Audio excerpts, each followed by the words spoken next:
I'd like to call to order the May 6, 2019 meeting of the Highland Park Board of Education. The New Jersey Open Public Meetings Act was enacted to ensure the right of the public to have advance notice of and to attend the meetings of the public bodies at which any business affecting their interests is discussed or acted upon.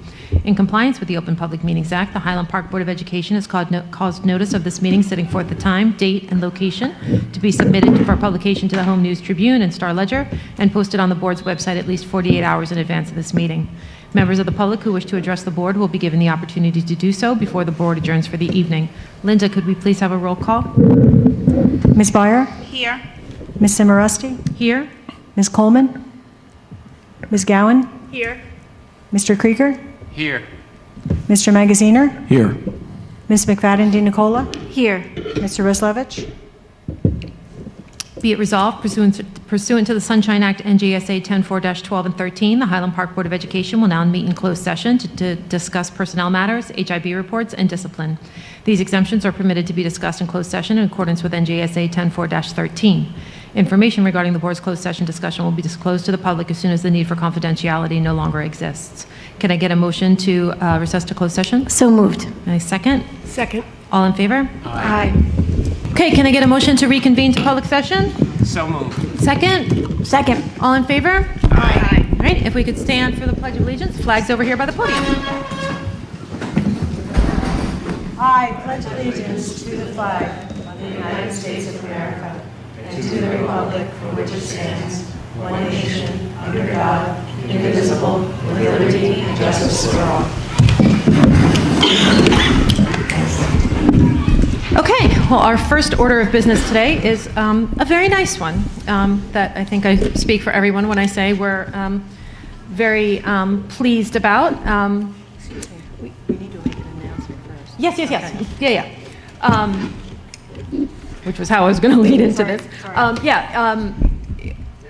The unfortunate part of the announcement is that back on February 11th, when Christopher Woodward and John Whiten came to be appointed, or to interview to be appointed for a vacant board seat left by Judy Pietrobono.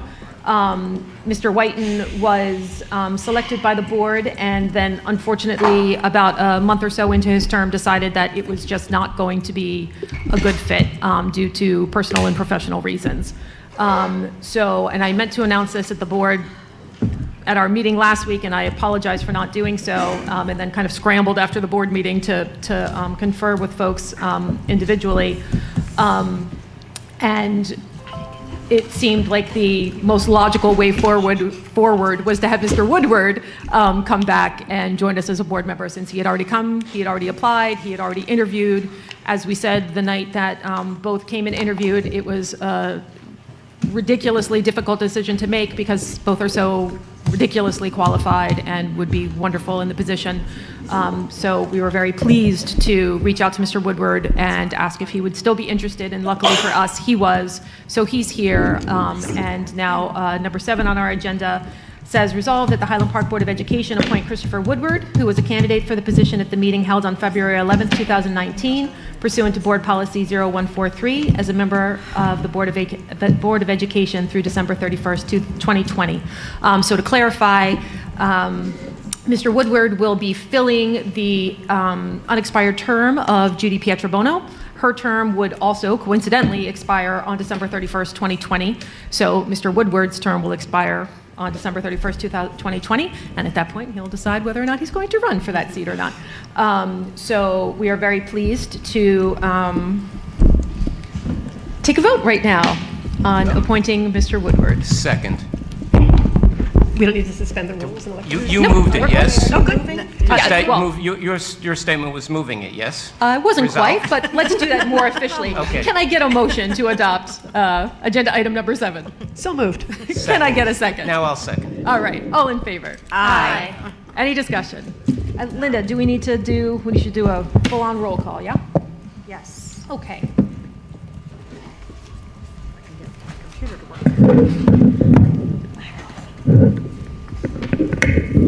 Ms. Byer? Yes. Ms. Cimarusti? Yes? Ms. Coleman? Yes. Ms. Gowan? Yes. Mr. Krieger? Yes. Mr. Magaziner? Yes. Ms. McFadden DiNicola? Yes. Mr. Rislevich? Yes. Mr. Woodward, welcome. Please come take your seat.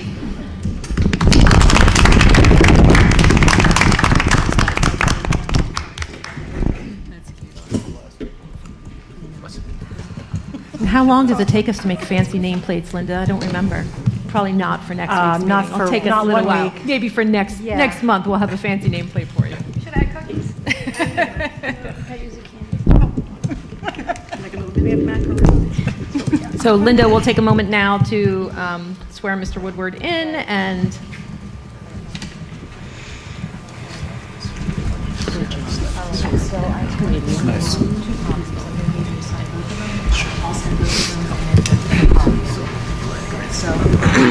So if you can come closer to the mic, and so because it only picks you up if you're close, and then repeat after me.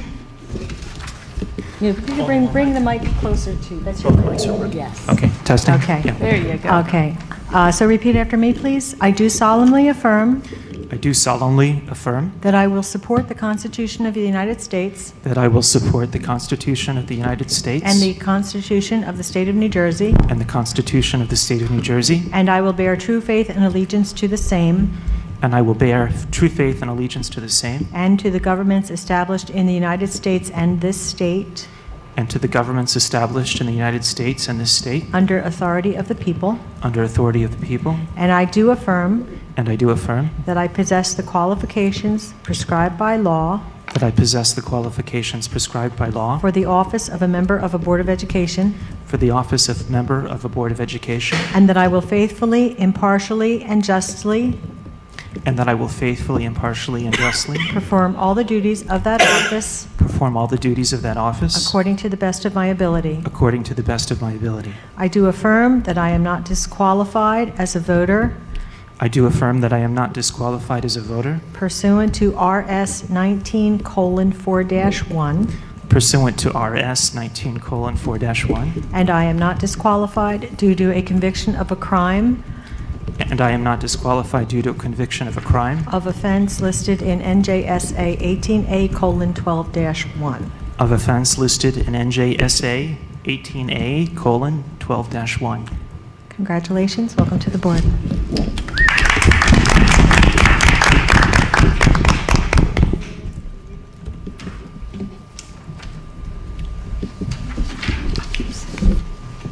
I am also giving Mr. Woodward a copy of the Board Member Code of Ethics and Conflict of Interest, which is usually presented to board members at the reorganization meeting, and so it's presented to him as a new board member. So I'm going to ask him to just sign a acknowledgement of receipt of the Code of Ethics, and we'll be going, well, Dr. Taylor and I will be going over this and a lot of other things in the very near future.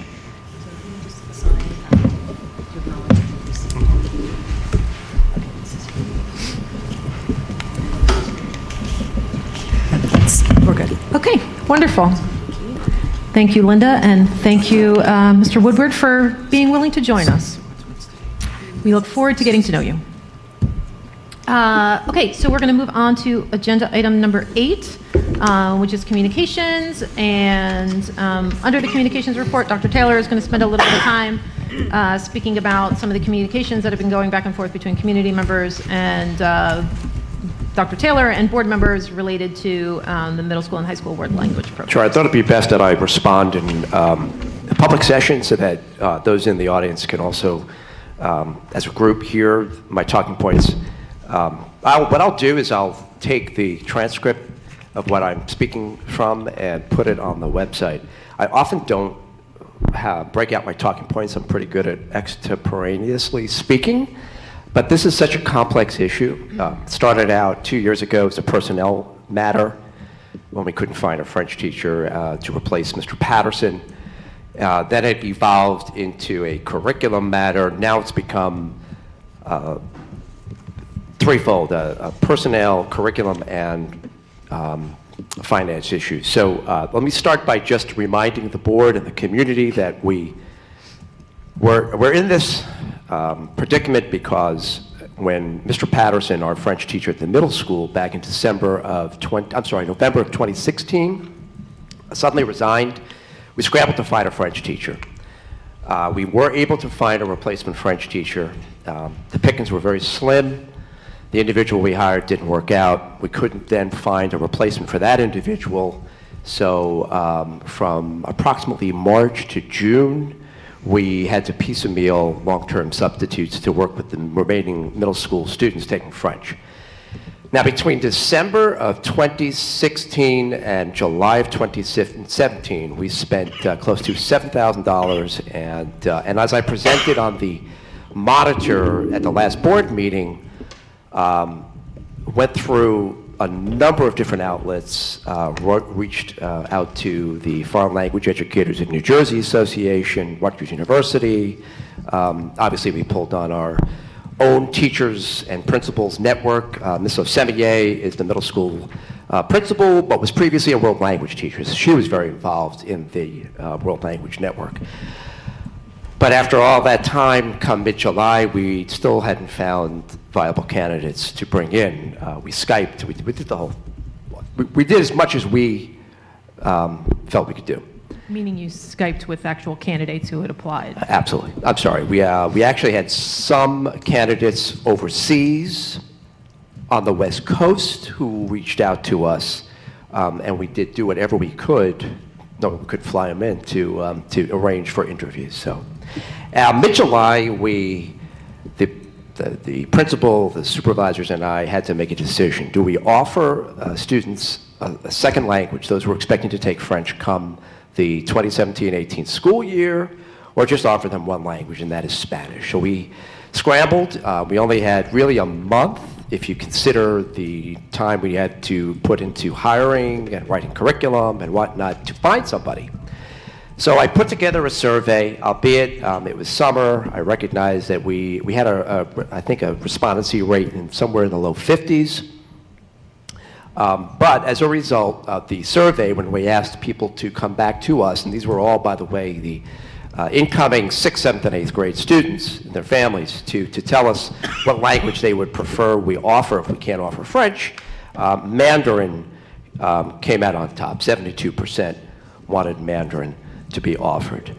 So let me explain why we can't continue to offer French as much as we have tried and as much as we have, I say we, me, members of the leadership team, members of the board have entertained some alternatives that have come to our attention that at first seemed viable, but in the end are just not viable. First of all, in the long term, there is going to be a cost involved in keeping both Mandarin and French if we do so on a limited basis. The alternative plan we received would have us offer Spanish from grades 6 to 12, Mandarin and French from grades 8 to 12. So we would stop offering Mandarin in 6th, 7th grade and begin it in 8th grade. So you'd have one language from 6 to 12 and two languages, presumably from grades 8 to 12. But there is a cost involved.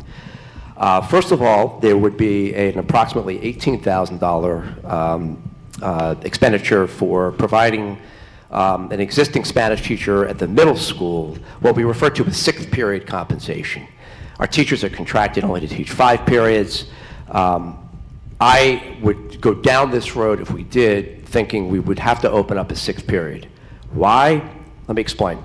Because right now we have 19 students who are taking Mandarin in grade 6. So I'm going to presume that there is a pool of students, perhaps 19, who want to take a world language down the road. If you factor in, by the way, looking ahead to 2020, 2021, 7th graders who are also taking Mandarin currently, the total number of 6th and 7th grade students taking Mandarin is 26. So by 2020, 2021, I've got to serve likely 26 students, give or take a few, who want to take a world language other than Spanish.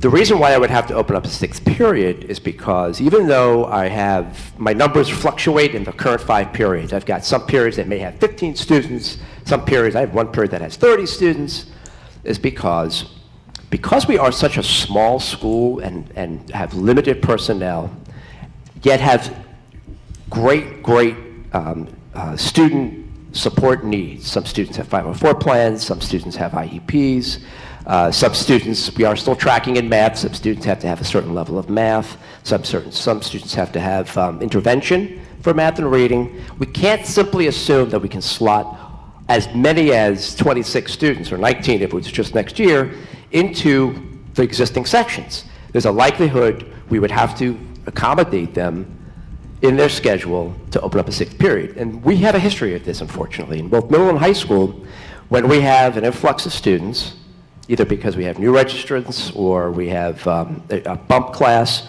and they have great needs, at the last minute, when we're scheduling ahead for the following year, we sometimes have to open up a sixth period because we just don't have the staff to say, okay, well, I have enough math and I have enough language arts and I have enough social studies. I can just flexibly schedule a student by dropping him or her in existing sections and assume that he or she can still get all the IEP, 504, or leveled needs. It's not that simple. If we were a big school district like North Brunswick or South Brunswick or Piscataway, had more staff to go around, more of a schedule with which to work, perhaps I would have that flexibility.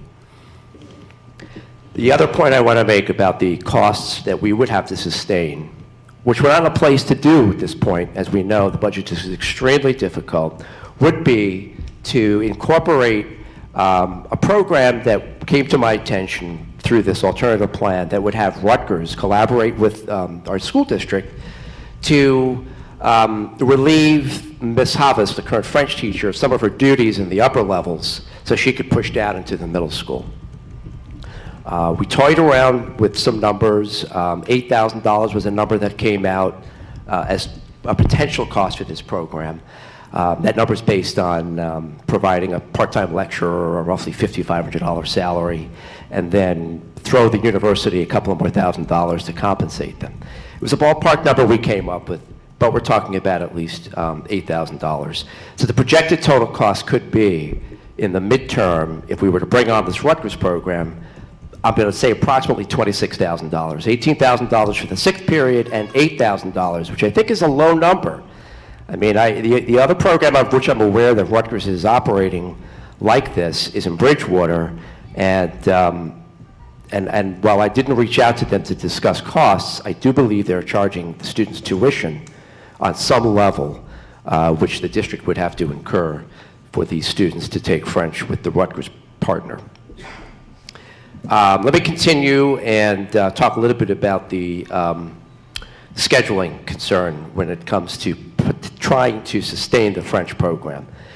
We are assuming that the current French teacher at the high school could drop down into the middle school and teach 8th grade French. But as Mr. Lassiter pointed out to me, it is not as easy as just assuming we can schedule a high school teacher, or a middle school teacher for that matter, into another school schedule. Both our middle and high schools operate on different schedules. They rotate differently. They have different numbers of periods. The periods meet at different times. In fact, this is one reason why we're not able to just take our band, orchestra, and chorus teacher from the high school and push them into the middle school on a more full-time basis. I would love to see us offer chorus, orchestra, band groups as well as lessons at the middle school, but we have not been able to do that because the schedules in each building just don't allow for Mr. Werner, Ms. Chambers, and our orchestra teacher to just push in. So it's an unknown as to whether we could in fact have Mr. Havas, Ms. Havas teach at the middle school. We try our best, but it's not a given. Now, aside from sustaining the program itself, for monetary reasons, it's not obviously cost effective. There are some scheduling concerns.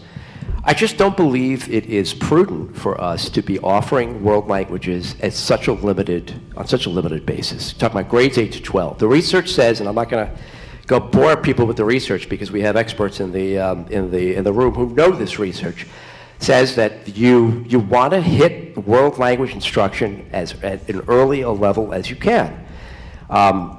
I'm sure there's quantitative data to show for the efficacy of starting world language programs at the elementary level and tracking fluency all the way through high school.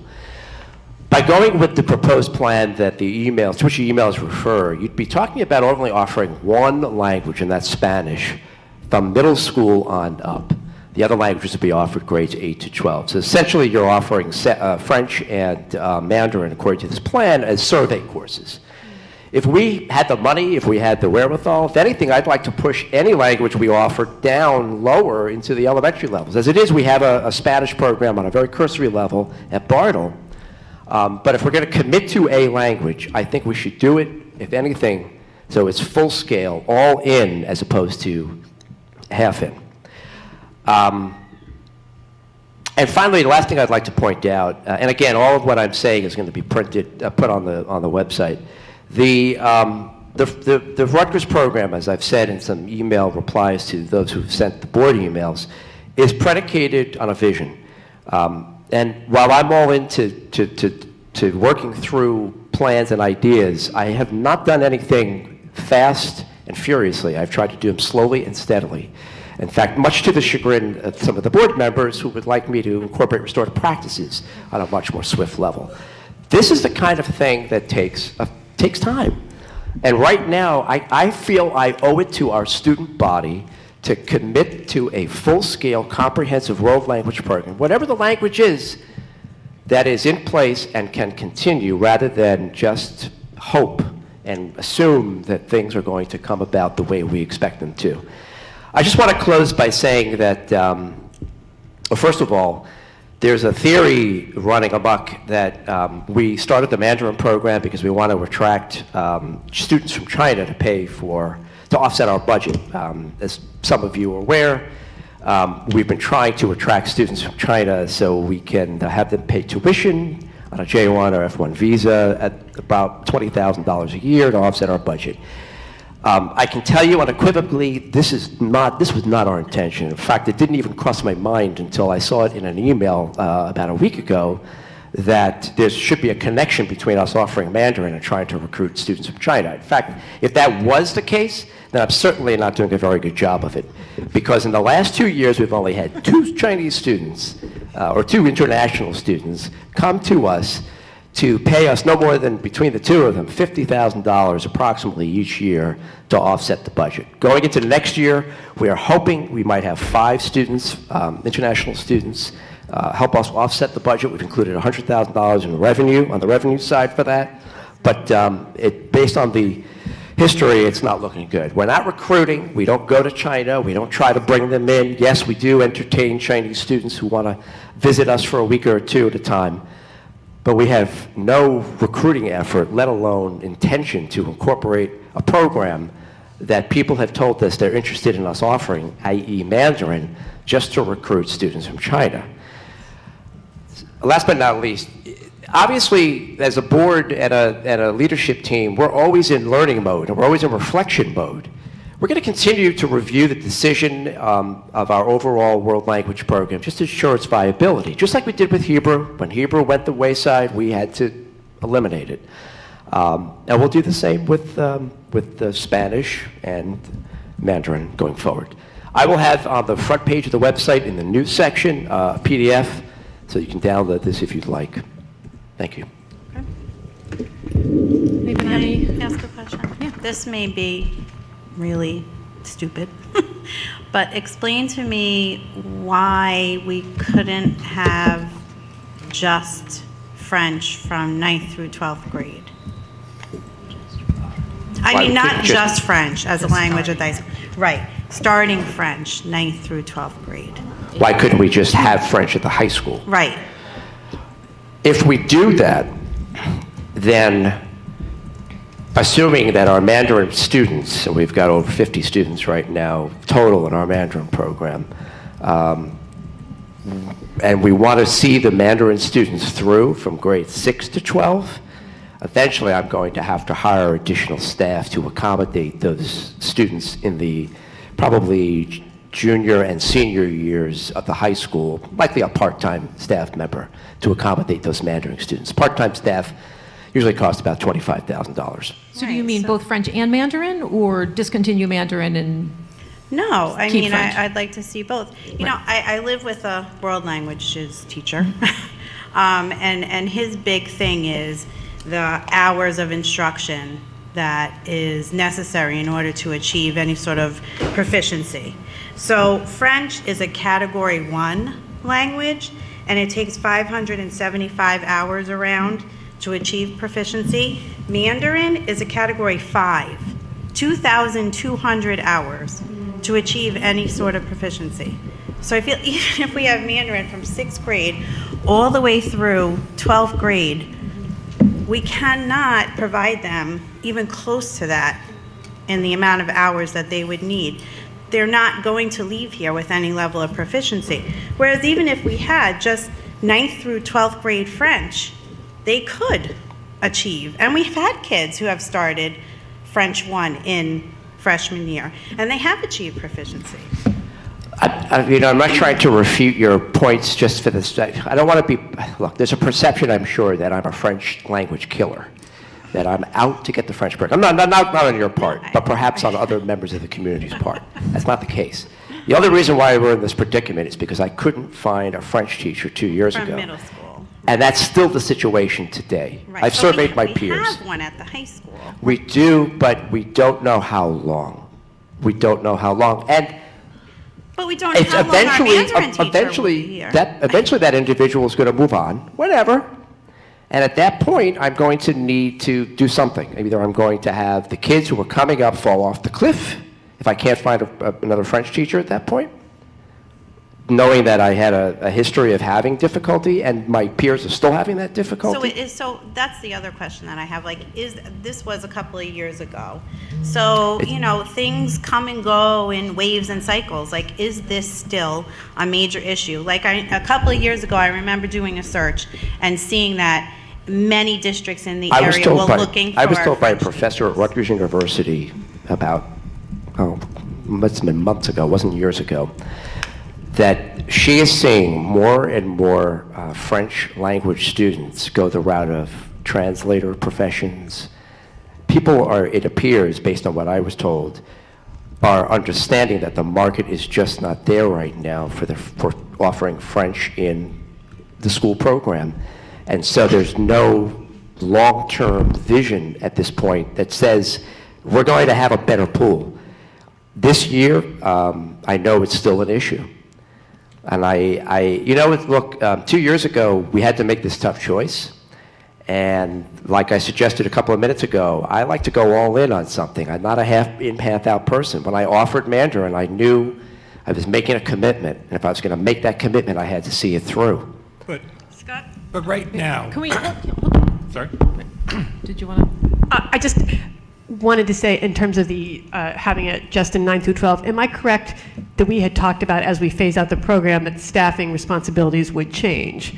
So, for example, we might not have staffing availability in 3 years to still be teaching all of the high school French. Is that correct? Because we had contemplated reassigning certain staff to perhaps ELL or to. In other words, we are planning not to have a full-time high school French teacher for the next 4 years. I thought that was the plan because we were considering phasing out French. But now it's a budget issue, if we, Now- now we've budgeted based on that. And in addition, I believe, in talking with Michelle, who chairs curriculum, and this has been discussed in curriculum, the proposal was discussed in curriculum, one of the concerns in the curriculum committee was the idea of not offering anything but Spanish in 6th and 7th grade. And I've heard that concern echoed among other board members, that we want to be able to offer more in 6th and 7th grade than just Spanish. And when we know we've done this exhaustive search for a French teacher, we weren't able to find that French middle school teacher. We have no reason to believe that there's one available now. Folks felt strongly that it was important to have 2 viable languages from 6 through 12. And that's the biggest deciding factor. All these things, other things, to my mind, are somewhat esoteric. Even the budget issue. It's the idea that we feel strongly, especially with the number of native Spanish speakers that we have in our district, that it's important to offer more than just Spanish when students come into 6th and 7th grade. But So if I could just support that from the We'll get to you in just a second. from the curriculum standpoint, like we've discussed this several times in our curriculum meetings, that language acquisition happens earlier in life, rather than later. So should we have the opportunity to have languages available in Irving, that would make more of an impression on the students long term. So when we're looking at only adding languages to, I would say, the back end of their education in Highland Park, what we're really talking about is their college resume. We're not talking about educational. We would be keeping it. No, that's what I'm saying, though. But if this wasn't an either or, which it is at this point, it's an either or, because we're dealing with other issues like ESL program is expanding and other things that we need to address. It has become, unfortunately, an either or and a choice that we have to make. So from a curricular standpoint, we all talked about the fact that we would rather have languages available to children who are younger rather than have it be a high school option.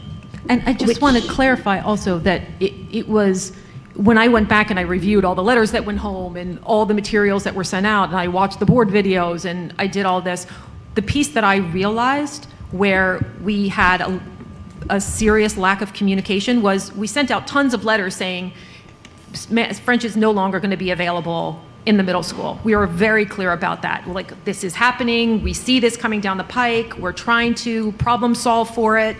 We want you to know that next year may not be available for your students. When we got to the point where it was clear we couldn't find the teacher, it was like, okay, so now it's not available for your students. The part that we didn't clarify, and that if I had a time machine, I'd go back and we'd clarify, and I'd put a reminder on my phone to say 2 years from now, send out that other letter. We didn't clarify that it was going to impact the high school. Right, so when I look at all that, but hold on. So the really crucial part here is with that unintended lack of communication, we never made it clear. Our intention is only to ever run two language programs in the high school. Mm-hmm. We're starting Mandarin. Yep. We're hiring this Mandarin teacher because our intention is now we are going to run a 6 through 12 Mandarin program, and the phase out of French is going to continue as that cohort of students move through. We did say it at the board table. It was discussed, but it was not communicated effectively, and I will completely take onus for that. I think Dr. Taylor will join me in that. I think if we had done that effectively, we wouldn't see this turmoil. No, but I think that people's perspectives change also. Like, I feel like back then had a different understanding of things and a different perspective. Look, my kids don't even take French, right. But I feel like you can learn French to a proficient degree in 4 years. And again, and you cannot do that with Mandarin. But what the point I'm trying to make is, on some level, that argument becomes esoteric because we cannot simply afford to run 3 language programs in the high school. We just can't afford it. So we haven't been able to afford it, as Mr. Krieger has said, decades. We put the Hebrew in because it was a bizarre negotiation between someone who wanted to start a charter school that was going to cost us $1 million. Yeah. So if you've given me the option of $1 million for a charter school or $70,000 for a Hebrew program, I'm going to take the $70,000 if it's going to stave off the $1 million. That's the only reason we ever ended up with 3 languages in the high school in the last decade. Right. The district made a decision, a board long before we ever even moved to this town, that in a district this size, it is impossible to maintain 3 languages. And I wish I did believe that even with the help of Rutgers, we could do it. It doesn't seem viable to me. That said, I've been in communication with the folks who are concerned about this decision. I've offered that we could have a meeting over the summer so we can continue to discuss it. If that leads somewhere, great. But I think with the information that we have at our disposal right now, it's this kind of concrete decision. We couldn't find the decision, or we couldn't find the decision. We couldn't find the teacher. We made a decision 2 years ago. We ineffectively communicated the piece about it rolling up into the high school. If I could undo that and redo that, I absolutely would. But teaching 3 languages in the high school for numerous reasons, which Dr. Taylor just went through, scheduling, finance, there are all these moving pieces where it may sound from one perspective like, well, if we just do A, B, and C, if we sat Dr. Taylor and the supervisor and the principal and everybody in the room, they'd be like, but what about D, E, F, G, H, I, J? There's more to putting a program like that together. And I'm sorry, Rob, with that. Well, and looking at it in the immediate short term for next year, Right now, we're not expanding Chinese in the high school next year, but we're talking about. Says who?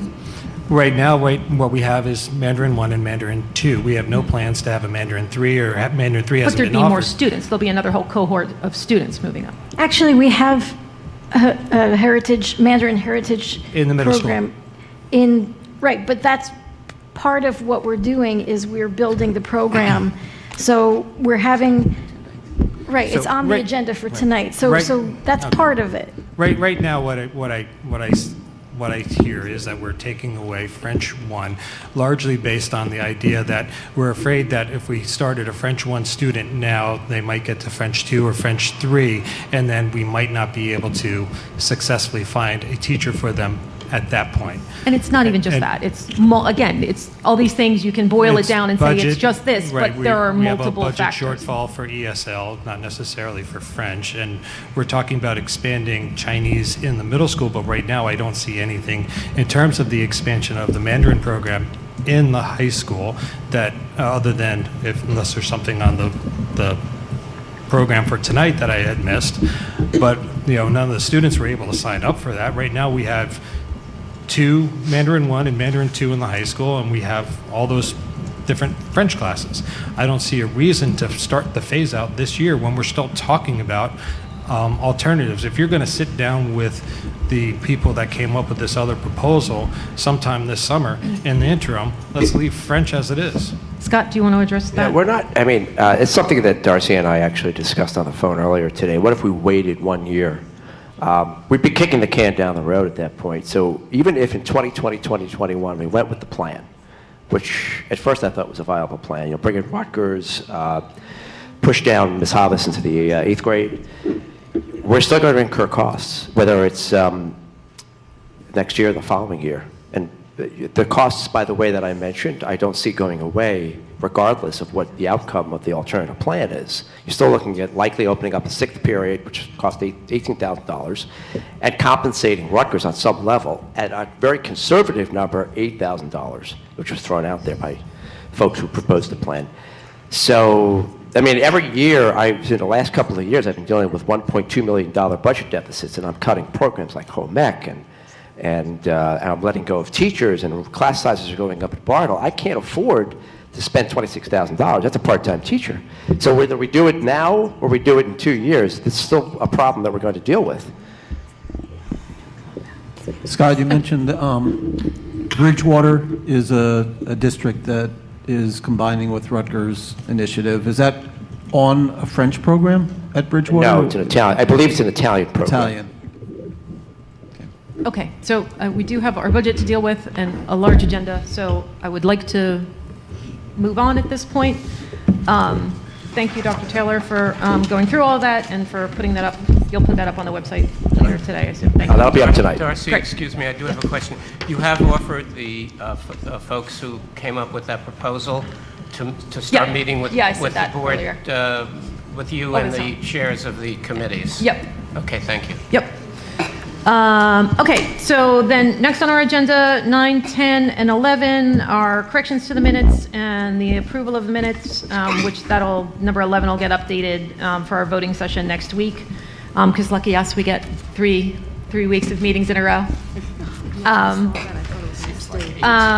So does anybody have any questions about either of the corrections? And you can't have questions about the approval of the minutes because they're not there yet, but. Okay, Zayu, that brings us to you, and you're by yourself this time. Last time Avery was by herself, and today it's you. Yep. And You guys are like tag teaming. 10 minutes left before he goes home to cram for AP. Oh, really? I think I can stay until 9, it'll be fine. Come on. So you has an AP test tomorrow, so he asked if he could leave at 8:30. Yes, of course. I'll leave at 9 instead, it's fine. You're the best. But you better get a 5 This on is the so AP test. scintillating. Yeah, of course. What are you taking tomorrow? AP what? AP Spanish. Good luck. Fine. Yep. Okay, so for the high school, DECA had an amazing trip to Orlando, Florida, which is why I wasn't here last time. Our Learn and Earn manual, which talks about the DECA store, was a top 10 international finalist. And the 14th, the progress reports are coming out for the high school. For sports, on April 30th, boys tennis won against South River. On May 3rd, boys tennis won against Piscataway, and on May 4th, baseball won a league game against East Brunswick Tech. And coming up, May 7th is a softball away game at South Amboy. May 8th is boys tennis against Old Bridge. It's a home game. And May 8th, it's also a baseball game against Piscataway Tech, which is an away game. For Bartle's testing this week for the NJSLA. There's also a PDO plant sale this week. And this week's Teacher Appreciation Week, and this Friday is the Bartle Run for Fun. And for the middle school, there's softball games on May 7th, 8th, 10th, 14th, and 15th. The 7th is against South River, it's a home game, and the 8th is New Brunswick, it's an away game. Great. Thank you very much. Anybody have any questions today for Zayu? No? Okay, thank you. And good luck on your exam tomorrow. Dr. Taylor, that brings us to you. So tonight is the night that the Finance Committee, the BA, and I are going to recommend the final budget to the board for approval. Been a tough process. I'd like to go over it with everybody again. Then I'm going to show a couple of slides that are very detailed. But I assure you that the slides that you're going to see will be on the website as well tonight. I won't be leaving here until about midnight because I'm going to make sure everything I'm telling you is going to be up there will be up there. Let me just start by reminding everybody that we engaged in a very, very thorough process to get to where we are today. We met in December and in January with the each leader, supervisors, and principals in roughly 2-hour sessions. Can you see if I stand here? Awesome. Then the Finance Committee met in the evening to continue speaking with the supervisors and principals about their budgets line by line. And then we met with the Irving PTO as an opportunity for anybody from the community who wants to come out to ask questions about the budget. And finally, we've had now 3 discussions. Tonight, we'll be wrapping it up about the budget itself. So we don't just go from start to finish in a flash. We actually take it step by step. As I've stated before, we have several challenges facing us, and it mostly boils down to increased costs to support those kids who have special needs, not by their doing, but because mostly we are not getting the state aid that we deserve to get. On the website is also, in the news section, a wonderful presentation that our board president shared last meeting that, thanks to data in part from the Ed Law Foundation, shows you just how much money we're owed. It's in the millions. We're not talking hundreds of thousands that we are being underfunded. We have a fabulous special education program, thanks to a fabulous special education director and team and supporting team teachers. And that has attracted kids, perhaps, to come here for the services. So these are our challenges, and we're not seeing the revenue we need to deal with the expenditures. As I mentioned a few minutes ago, for the last couple of years, I've had, for whatever reason, this number keeps coming up, a roughly $1.2 million gap to cover. And it's been a tough go at trying to narrow that gap.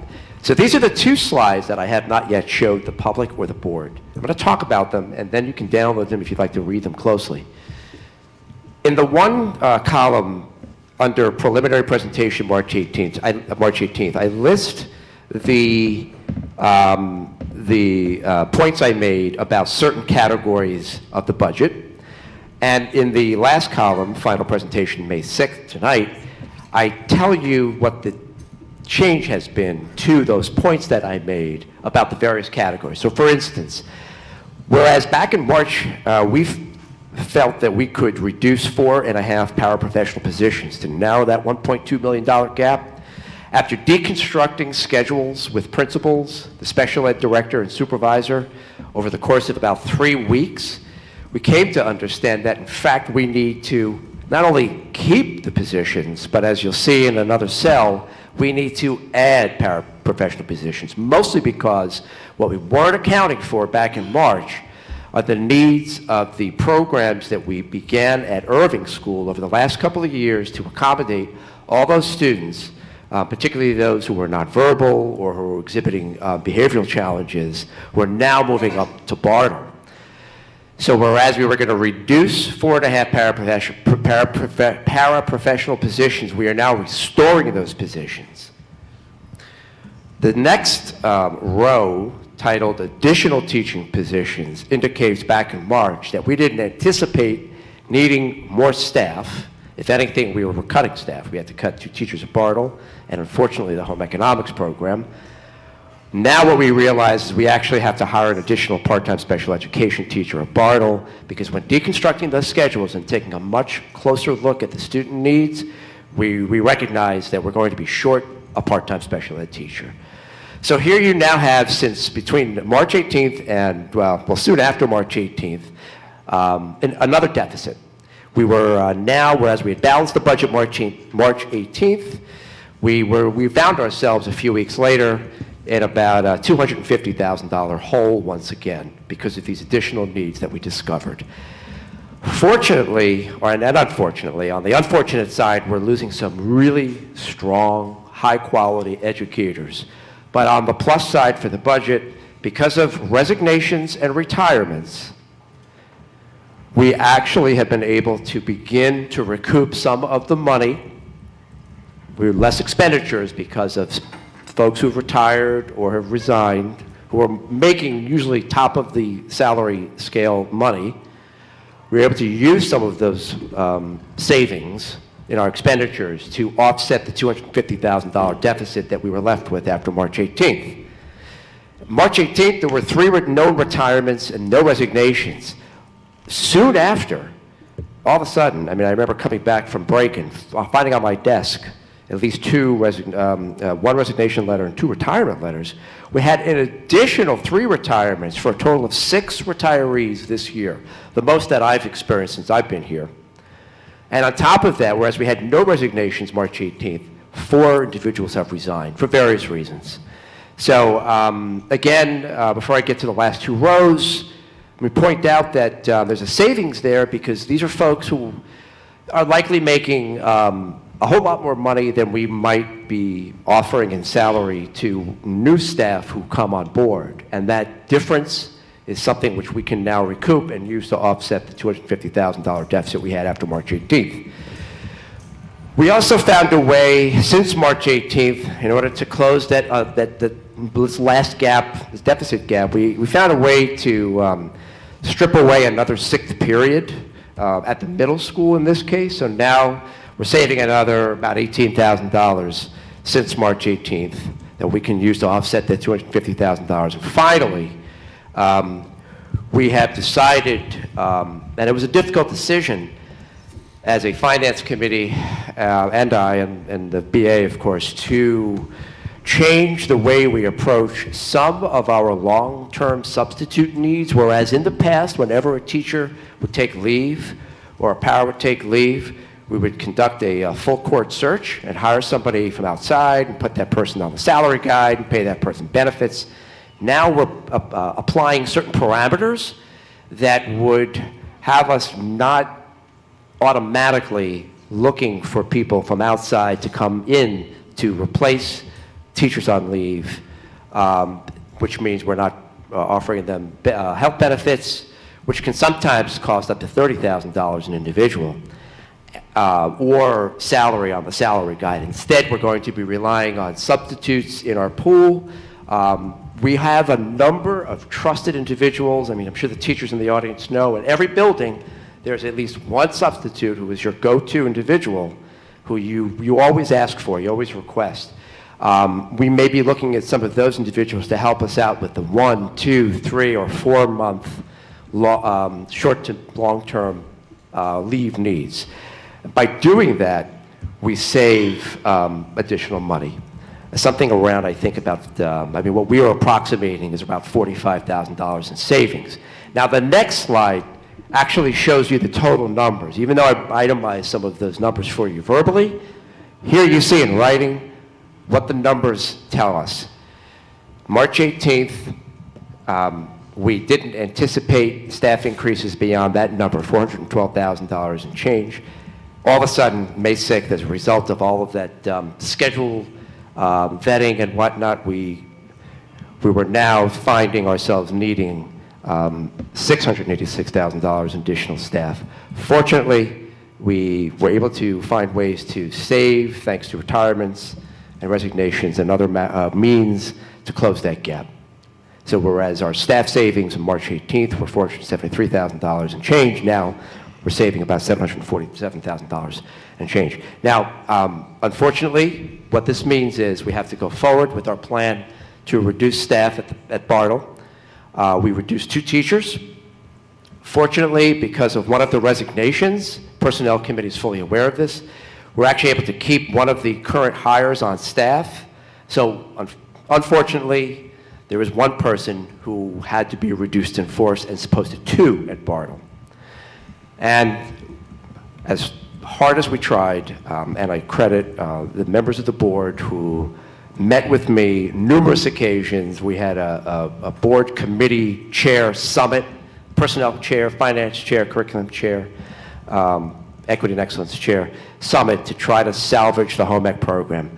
But once we found ourselves in a $250,000 hole, to be in compliance, to make sure we are just following IEPs and doing what we need to do, there was just no way to save that program. We're obviously doing everything we can with Ms. Mitchell to make sure that we can support her going forward. I should say 2 words before I go to the next few slides and wrap up. One, the home ec classroom will remain open. I actually just had a discussion with who will be the incoming middle school GLOW teacher today. The teacher asked me if she'll be able to use the ovens and all the materials for her middle school GLOW students. And I said, absolutely, that's the intent. I verified that our high school GLOW teachers can push their students into that program and offer them some of the basic home ec instruction that the kids didn't receive. It's not required that they have a special certification to do that, but we're going to keep the equipment there so that they have it to their avail. I also want to note that I had a few conversations and had some email back and forth with Mr. Lassiter about doing more to market the VOTEC baking program. Slots are limited, but Mr. Lassiter has been marketing more than he ever has that program to make sure we can get as many of our kids into the baking program that's offered in East Brunswick and Piscataway as we can. That's a program that'll be offered to our kids who were committed to potential culinary arts careers, or at least post-secondary work. So we're going to keep focused on that. The last couple of slides are just reminders. I shared these with the community and the board back on March 18th. This is how the budget will impact the resident. Ultimately, the impact on the resident in terms of the tax levy will be 2.73%. That is a combined increase of taxes on the school district's part, as well as the benefit we are receiving from having refinanced our debt service. So it amounts to 2.73%. Thanks to some ratables that it did increase, the average home is going to be assessed approximately $123. And by the way, average home is based on a value of $150,000. So, so these are the assessment value. Assessed value. Some of the largest homes in town are assessed at 150. Well, you all jumped on that. Thank you. Mine is half of that. I mean, that's a lot of money. Reassessment, and yeah, but that's for another discussion. I also pointed this out. I just want to be sure that we are all understanding how we got to 2.92. That's 2.92 is the actual number that we are taxing the resident. 2.73 is what we feel because you add in the refinance debt.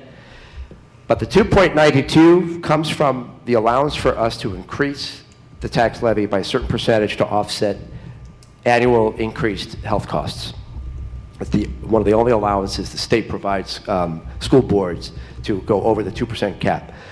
If you want to read what I just shared with you, and also obtain my March 18th presentation, do comparison, just go to the school district website, brand new redesigned website, go to the Board of Ed drop-down menu, and I have a whole page just set up for the 2019-2020 budget.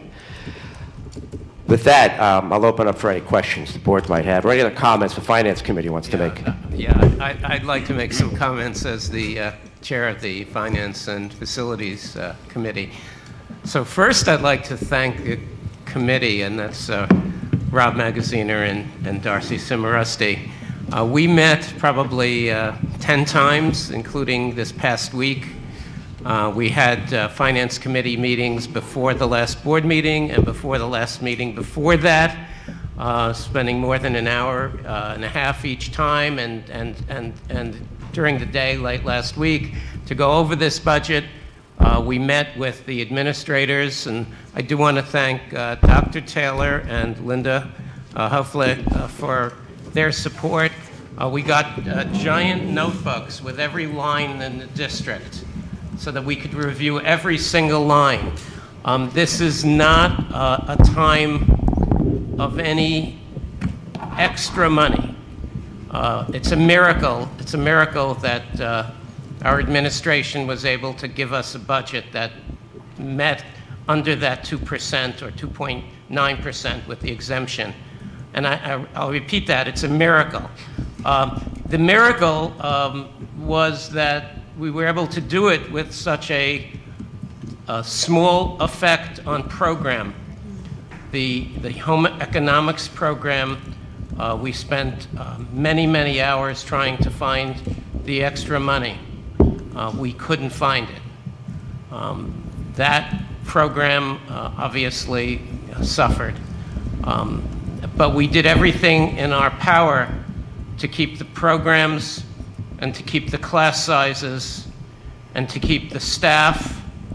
You know, there were a large number of staff here a month and a half or 2 months ago concerned, and we actually put staff back.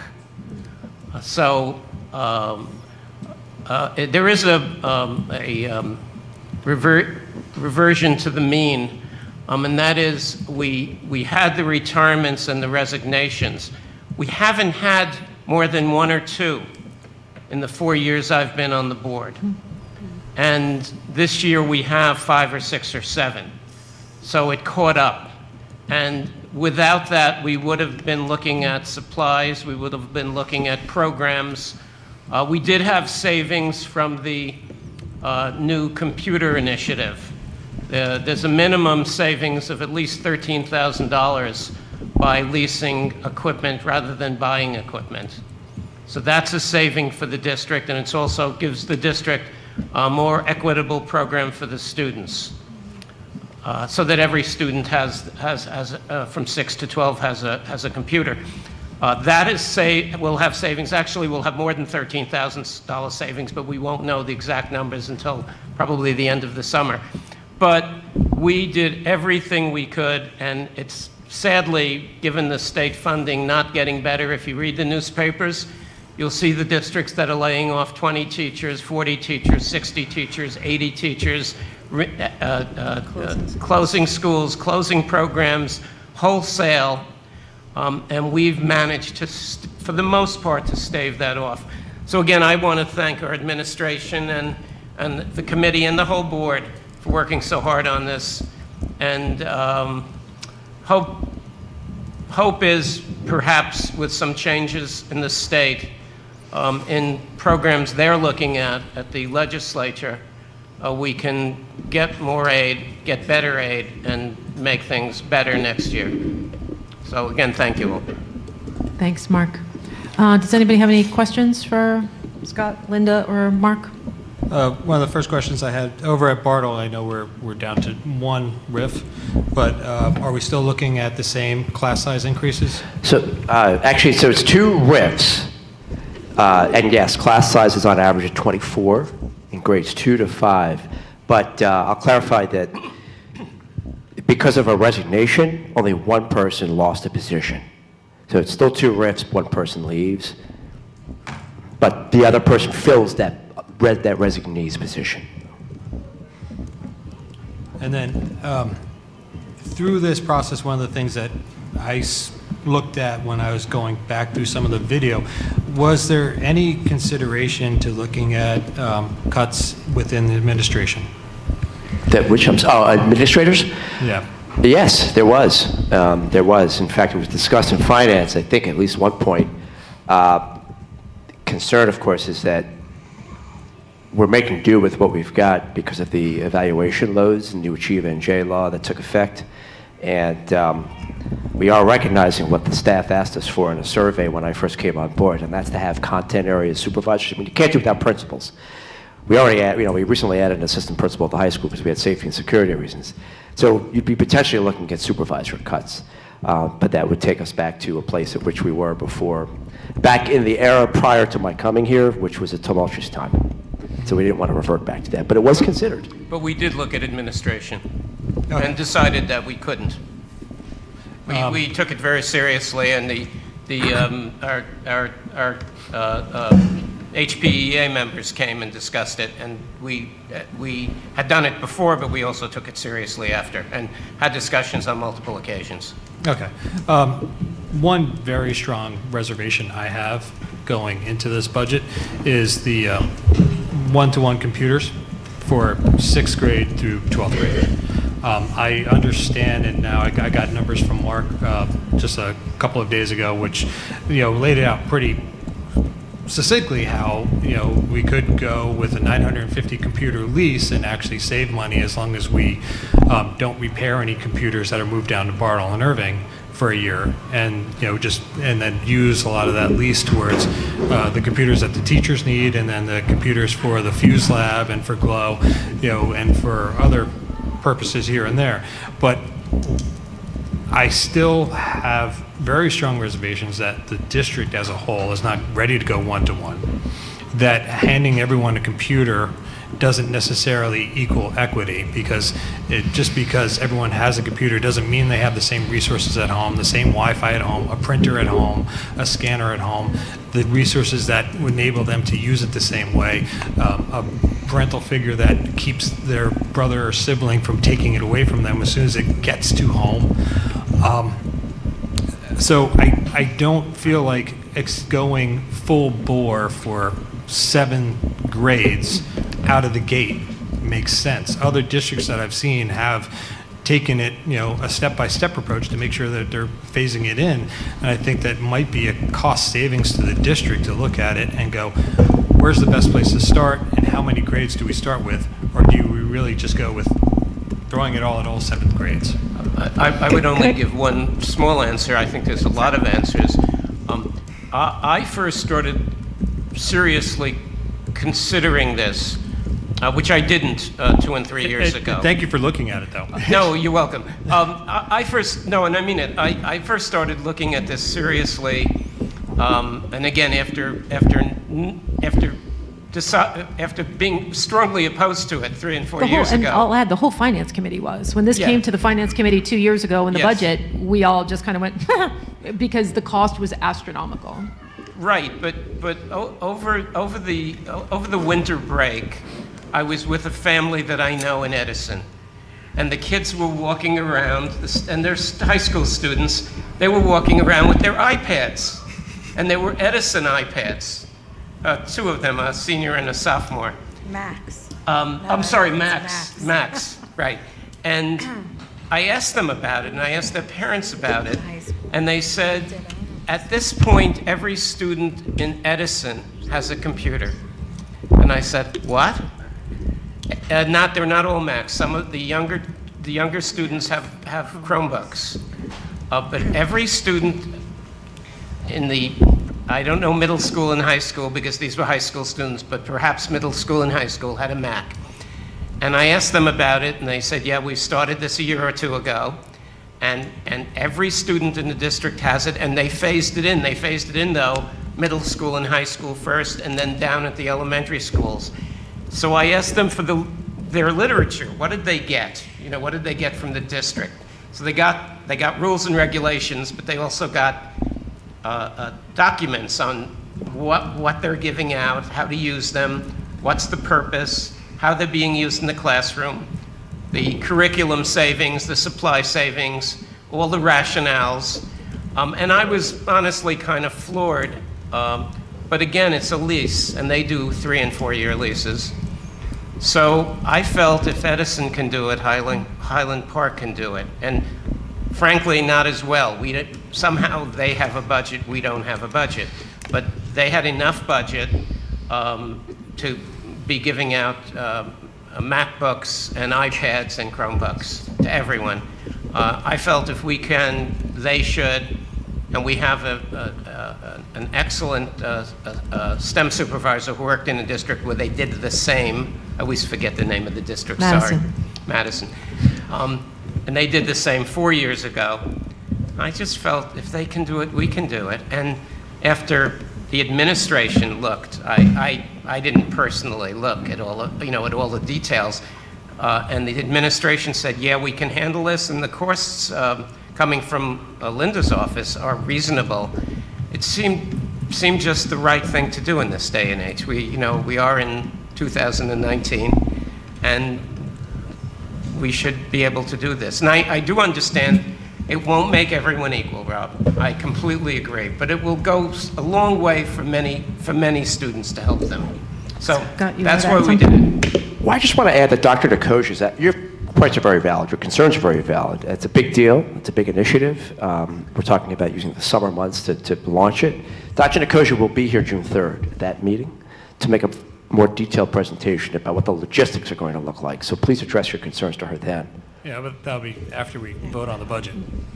I mean, I'll speak for the Finance Committee, but I hope I'm being accurate when I say if worst came to worst and she bombed the presentation and everybody around this table said, uh-oh, we made a mistake, we would use those funds. I mean, I don't know how it would work with the Department of Education, but we would use those funds and reallocate them for some other better purpose, potentially. I don't know, whatever.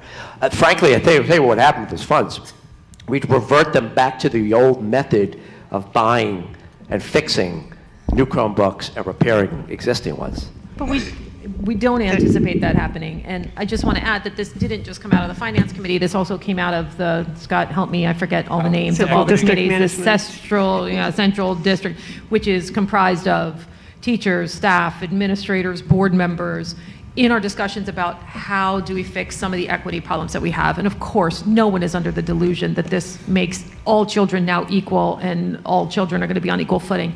But this is a step everyone felt, administrators, staff, board members, and teachers, in the right direction. So I tell you, I wouldn't be, I'm sorry. I'm probably alone among board members in thinking that I wouldn't be too sad if we just banned computer homework completely. No online homework, no computers.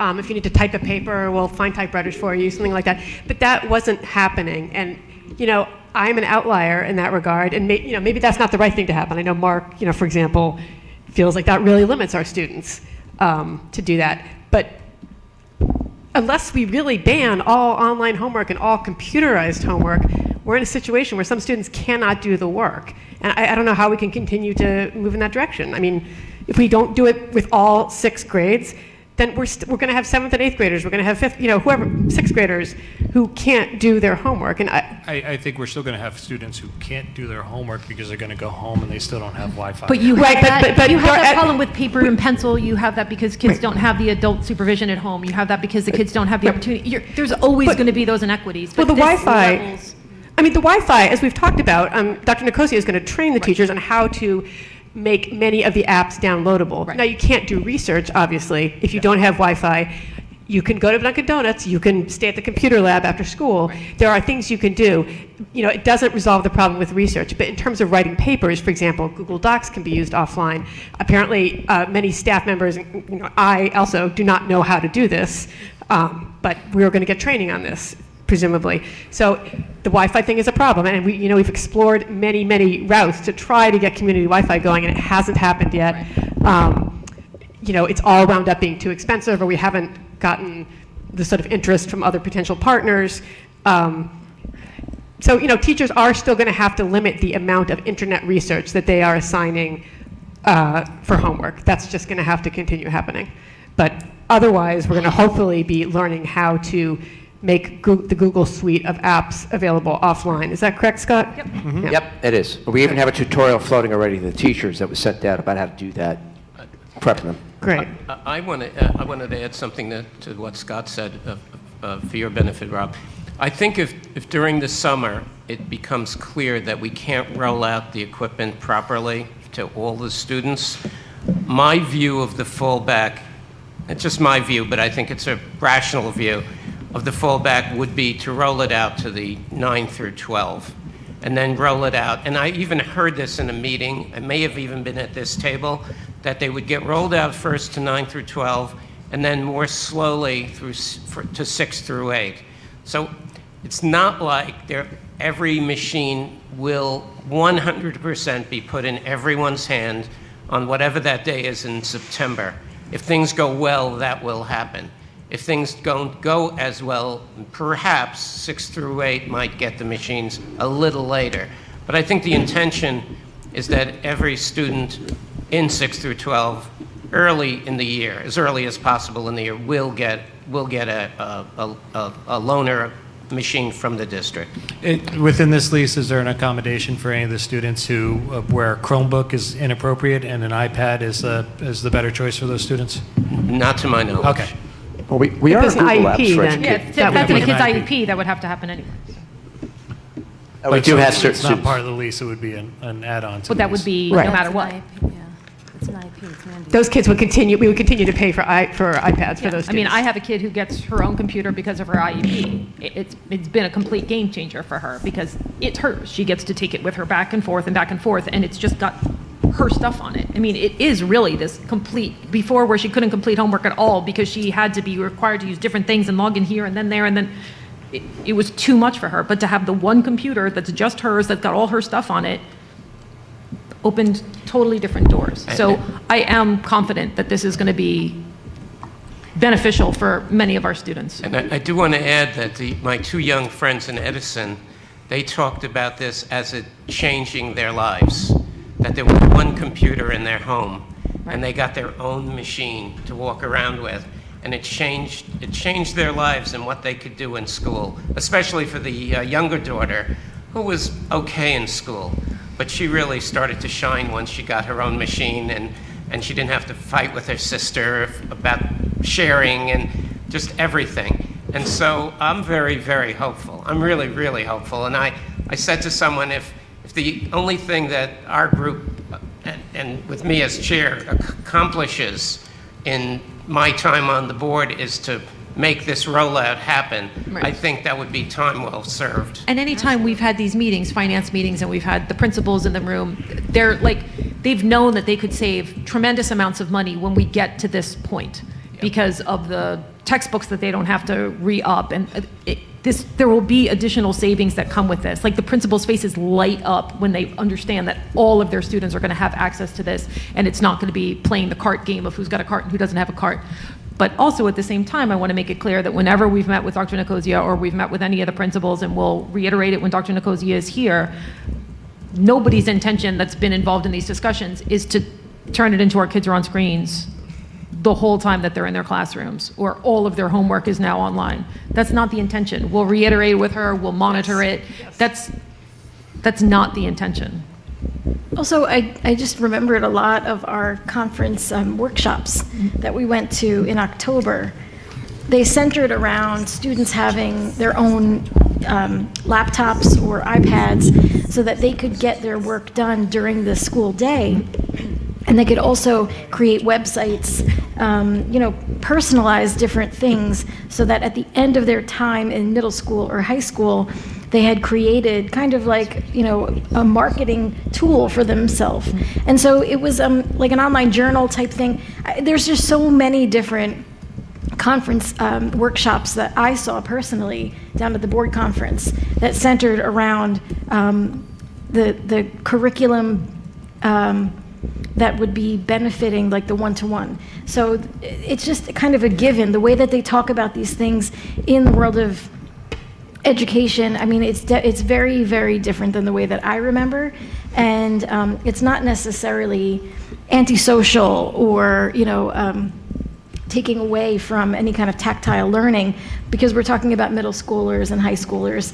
But I can tell you that going down to the board conference does keep you in touch with what the rest of the state is doing in a way that you can't do when you sit at the table here and just talk amongst yourselves, And things are different than they were 6 or 7 years ago, where Oh, to yeah. roll out a program like this meant purchasing all that equipment and hundreds of thousands of dollars, if not millions of dollars. Now you can roll out a program like this less expensively than you can buy the equipment. So it seemed like an absolute no-brainer. Like, we're far past the days of, $1 million worth of iPads in a closet somewhere. Right. Like, that's not really happening anymore. Like, the system has figured out those kinks, and it's much more, Mark's done, I want to thank Mark for kind of doing a lot of legwork there on the, all of the different policies we're going to need to put in place. So we'll, as a board, we will work together to put all the policies in place and make sure that as we roll this out, we know what we're doing. Yeah, I Michelle, think that's a critical point, Darcy. The fact that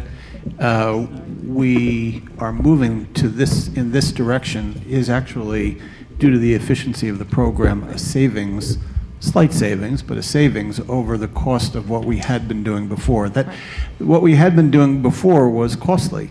And it was such a cost that there was a motivation at times over the years to not do what we were supposed to do by providing or fixing or what have you. And so ultimately, the computers that we have, over time, are in less good shape year after year after year. So this is a way for us to keep up to date and to do it in a very efficient way. So I think it's a really good plan. Can I just ask that at some point in the near future, and I know this is probably late in the game here, but if we could be presented with a plan, I guess from Dr. Nicosia, just really outlining, specific phase-ins, like really showing us exactly where we want to be at in a couple of years and where we're starting and the, timing of all of that. And I have to say, in the couple of committees that I've worked with her on, she's remarkably good at doing that. Like, where I'm on the committee that's discussing the detracking of the middle school math program, she's remarkably good at setting agendas, setting goals, and setting the benchmarks to meet those goals. So I don't think that'll be a problem. Yeah.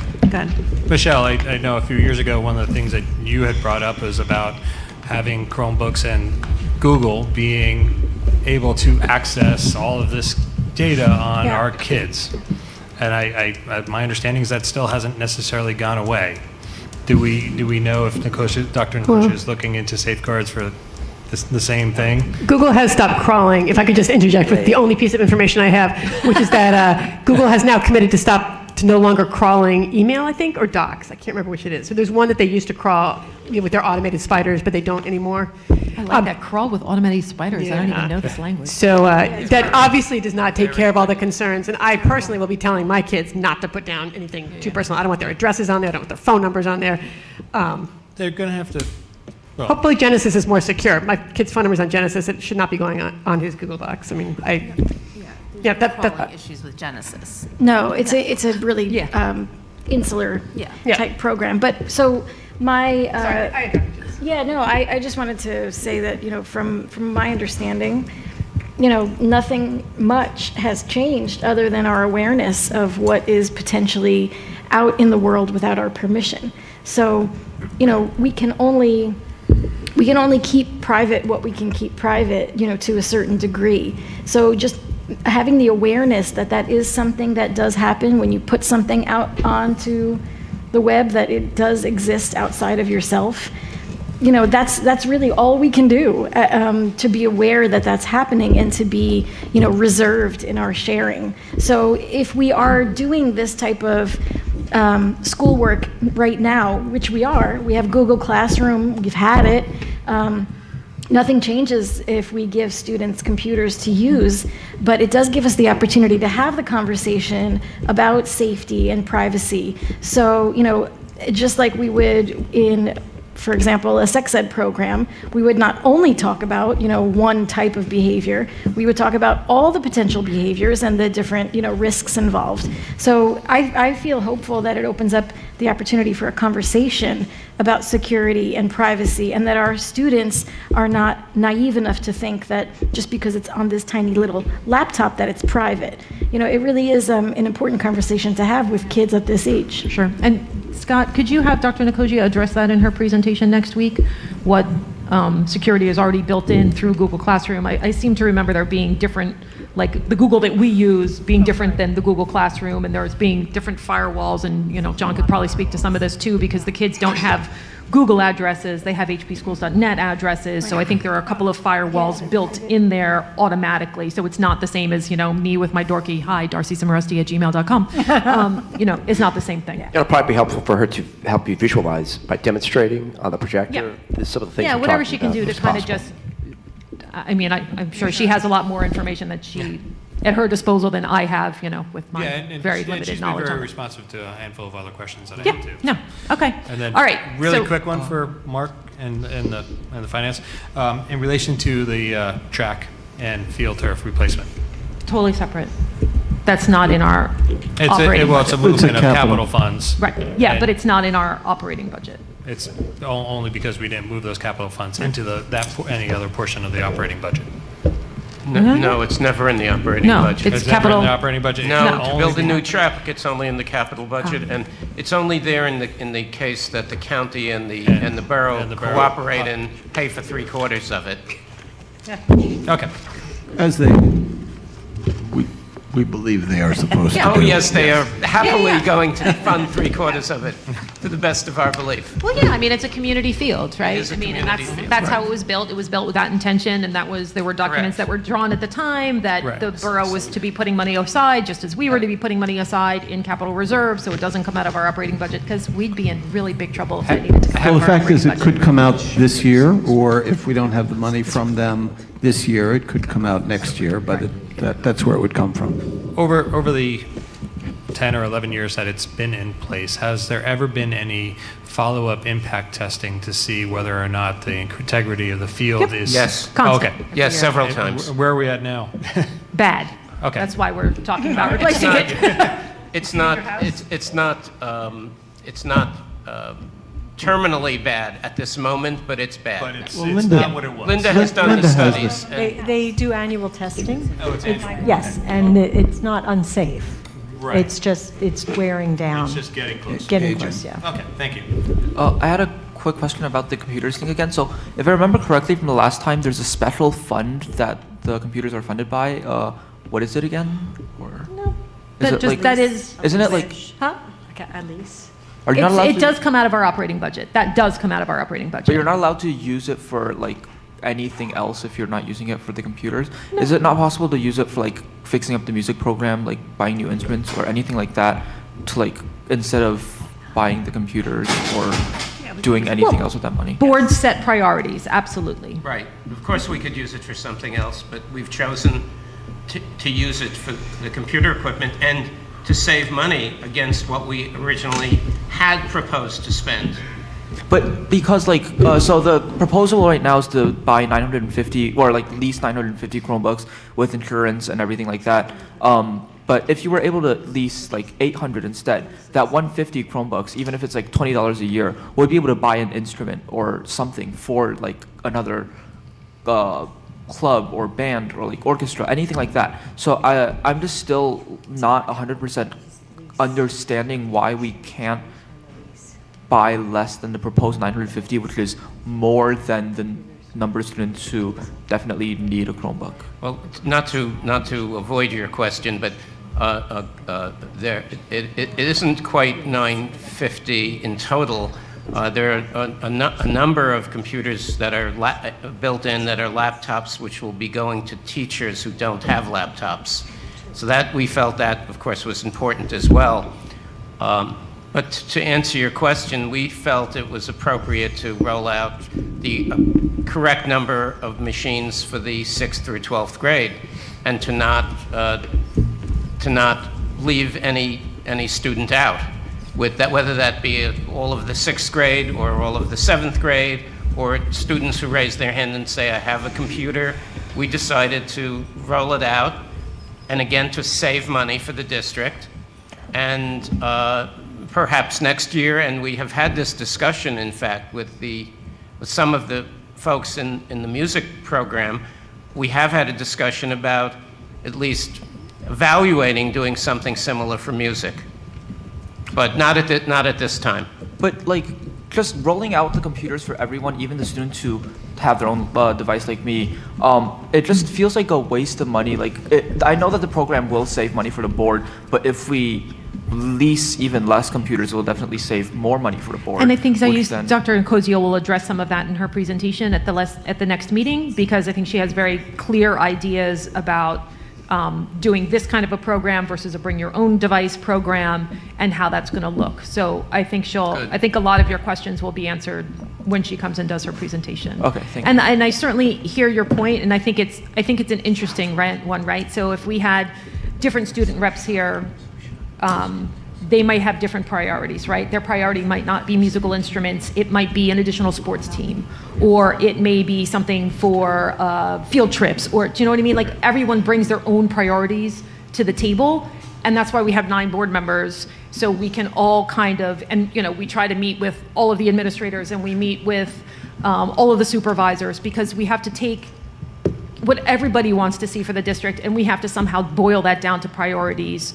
for the entire district, right? So I might not get everything I want. Dr. Nikozia might not get everything she wants. Mark might not get everything what he wants. So it's about setting priorities, and this is a priority that we've set for the district. Over the years, the district's technological capacity, does that sound right?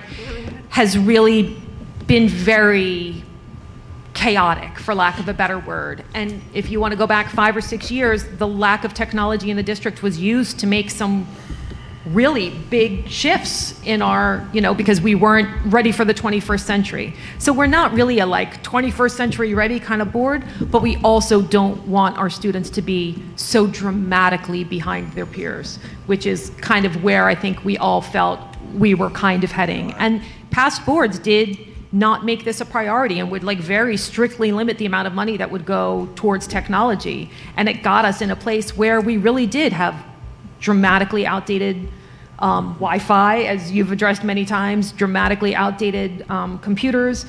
We're trying to address that in the most economical way possible while trying to create an equitable environment for all of our students. So. But I think even though everyone has their different priorities, I feel like everyone would want to save as much money as possible. So even if it's the money saved doesn't go to musical instruments, I'd be fine as long as we're not wasting the money instead.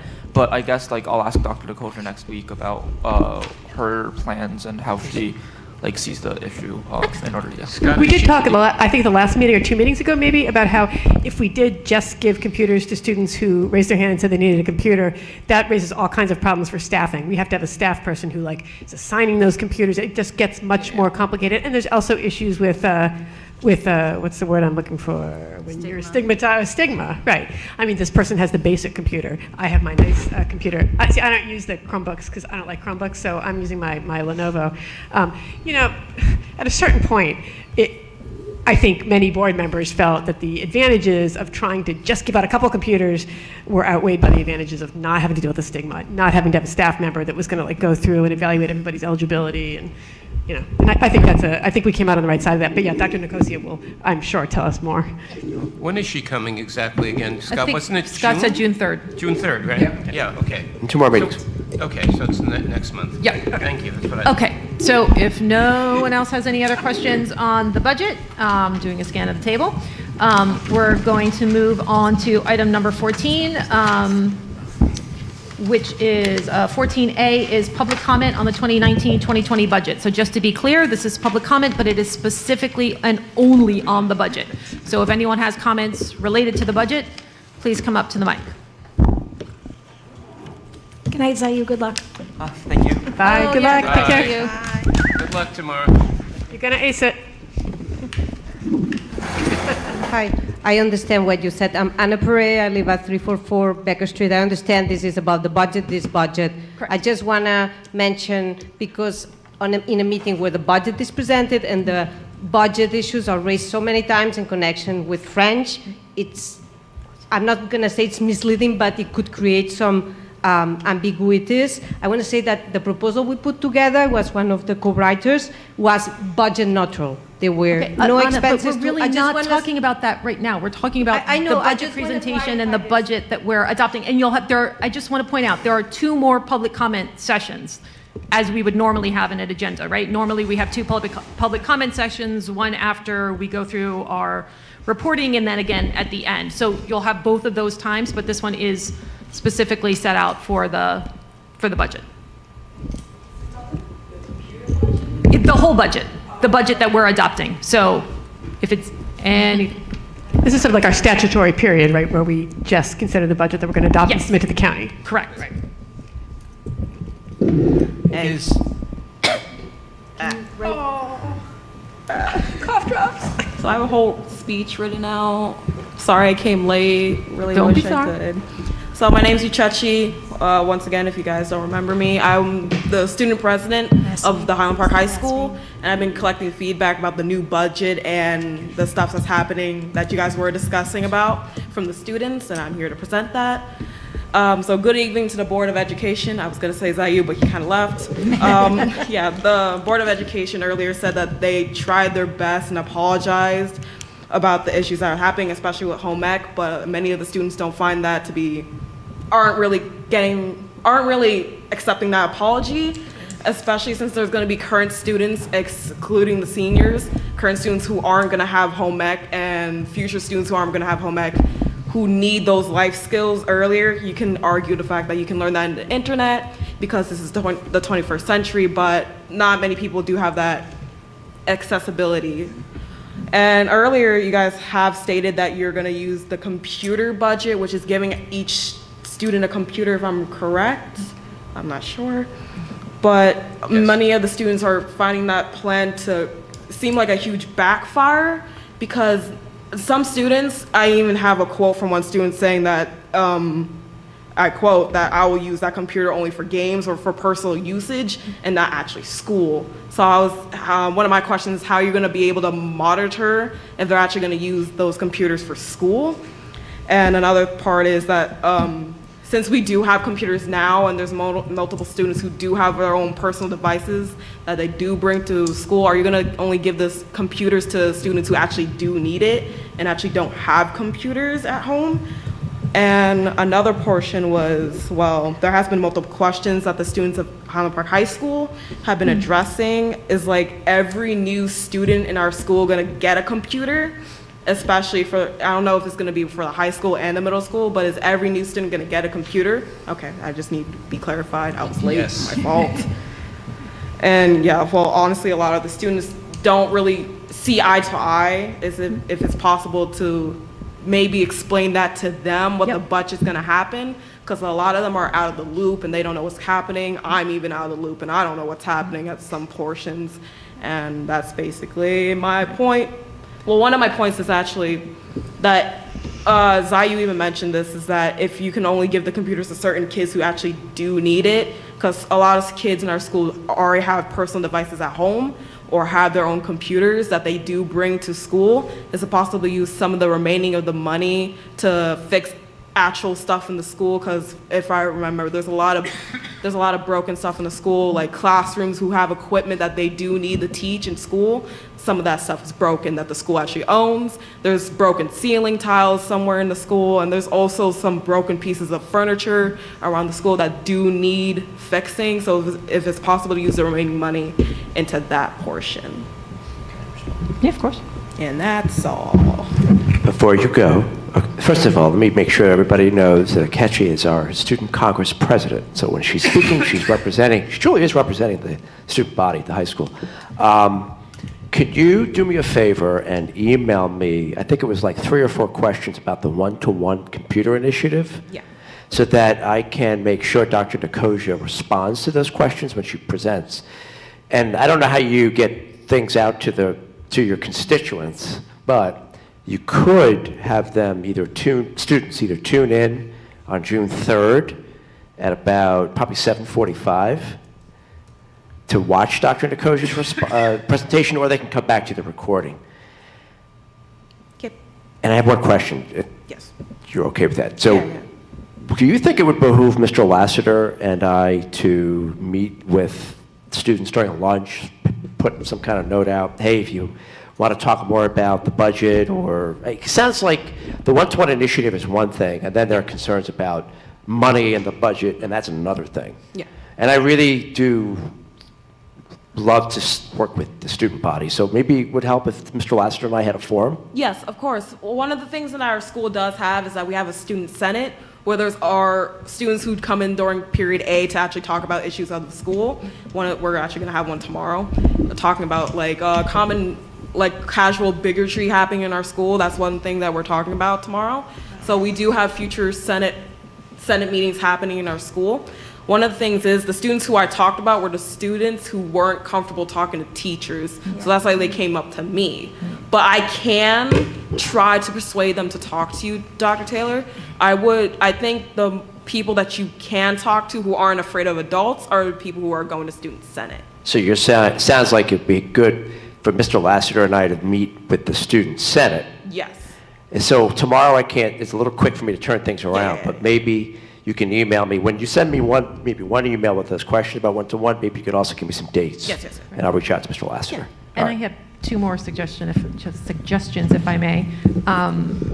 One, I'd be happy to attend that as well and do the presentation for the Student Senate that I did for the board at the last meeting, which talks about I talked about the state funding issues that we're having, and you heard me wax prophetic about some of those when we brought you along to meet with Senator Deignan. And I know, I'm sorry, I made your head kind of spin a little bit. Yeah, so I'll try to go a little slower and not speak so fast, but I do speak really fast. But I think that may be helpful to them as well, to let them know that this is a larger state issue that we're trying to grapple with and is trickling down to us here at the local level. And certainly if we at the board had our druthers and had the money that we are due from the state, we wouldn't be looking at any of these cuts. Yeah. I would ask, first, thank you for coming and saying this. I would love to see a handful of students, whoever you could muster, to come on June 3rd, just to listen. No one has to ask questions or if they don't want to or engage, but just to listen to what we're doing. Because I think, for the most part, we have very, very high hopes that, just based on surveys and based on some of the knowledge that we have of lack of equipment and that some students have, in other words, that they don't have. And I think seeing us and how we operate would be also a good lesson on how government works. You could see that you can come, you can talk to us, you can listen to us, but also you would see what this program is all about firsthand. Right. So I would love to see that. Right. And Scott, I want to make one more suggestion, that it may behoove you and Mike and Jennifer and Christina to get together and talk about meetings that are scheduled for parents and students about one-to-one for the end of this year and maybe towards the end of the summer, and make sure that conversation is rolled into all of the back to school, any of those kinds of things. And it may even behoove us to do something specific just on that for people to be able to address their concerns. Taking notes. I forgot who said that. You said you wanted to come in tomorrow to present? Oh, tomorrow would probably be hard for me too, but maybe whenever you work it out with Dr. Taylor and Mr. Lassiter, I could join in on that one. Okay. I just wanted to make sure I was about to say something. Thank you. Thank you very much.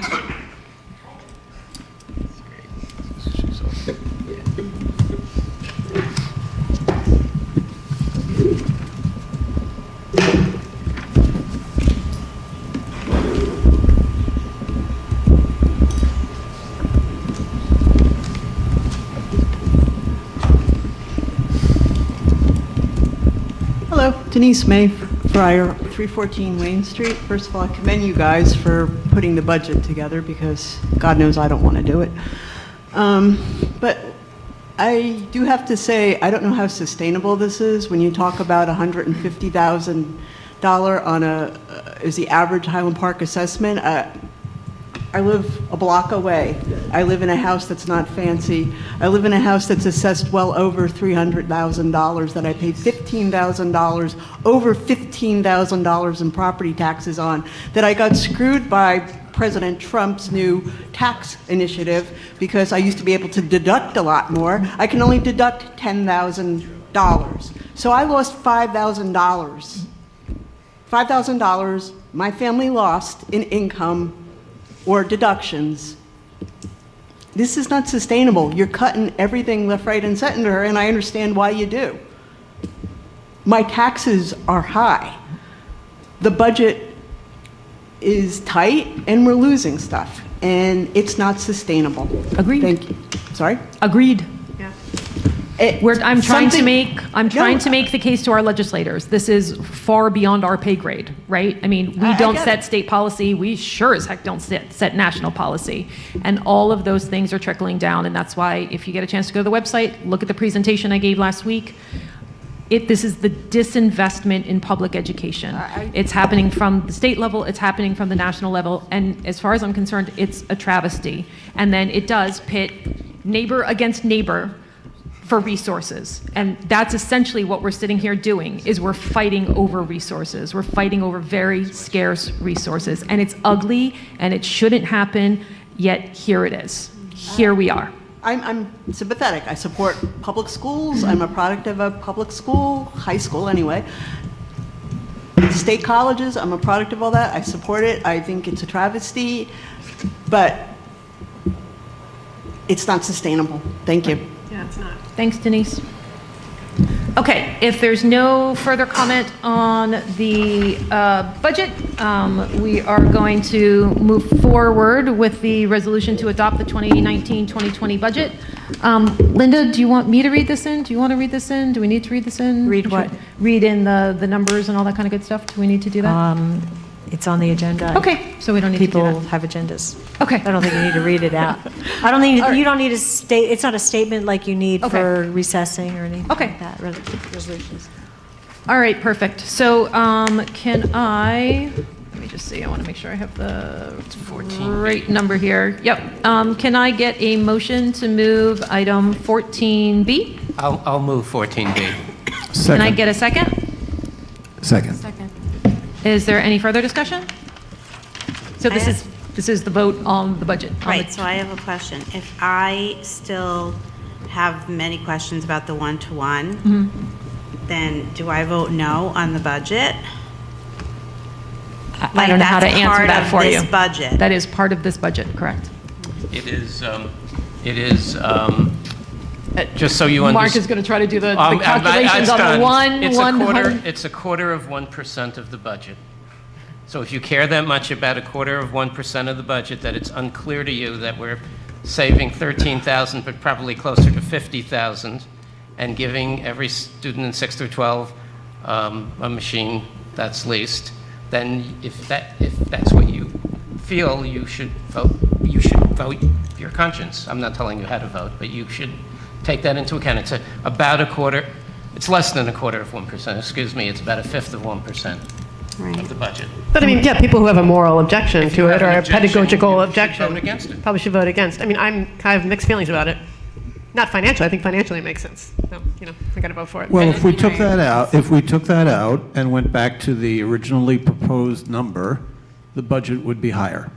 Yeah, right. So, Well, the budget would... Actually, then the budget would not be balanced. It wouldn't be balanced, and we couldn't pass it tonight. correct. Then we would not be able to Wouldn't be approve the balanced. budget We'd need because to it cut wouldn't be something balanced. else.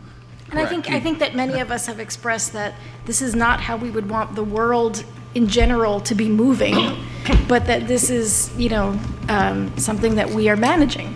It's not. No, my I know. I dream just is not to wish have that every I child. just wish that maybe No.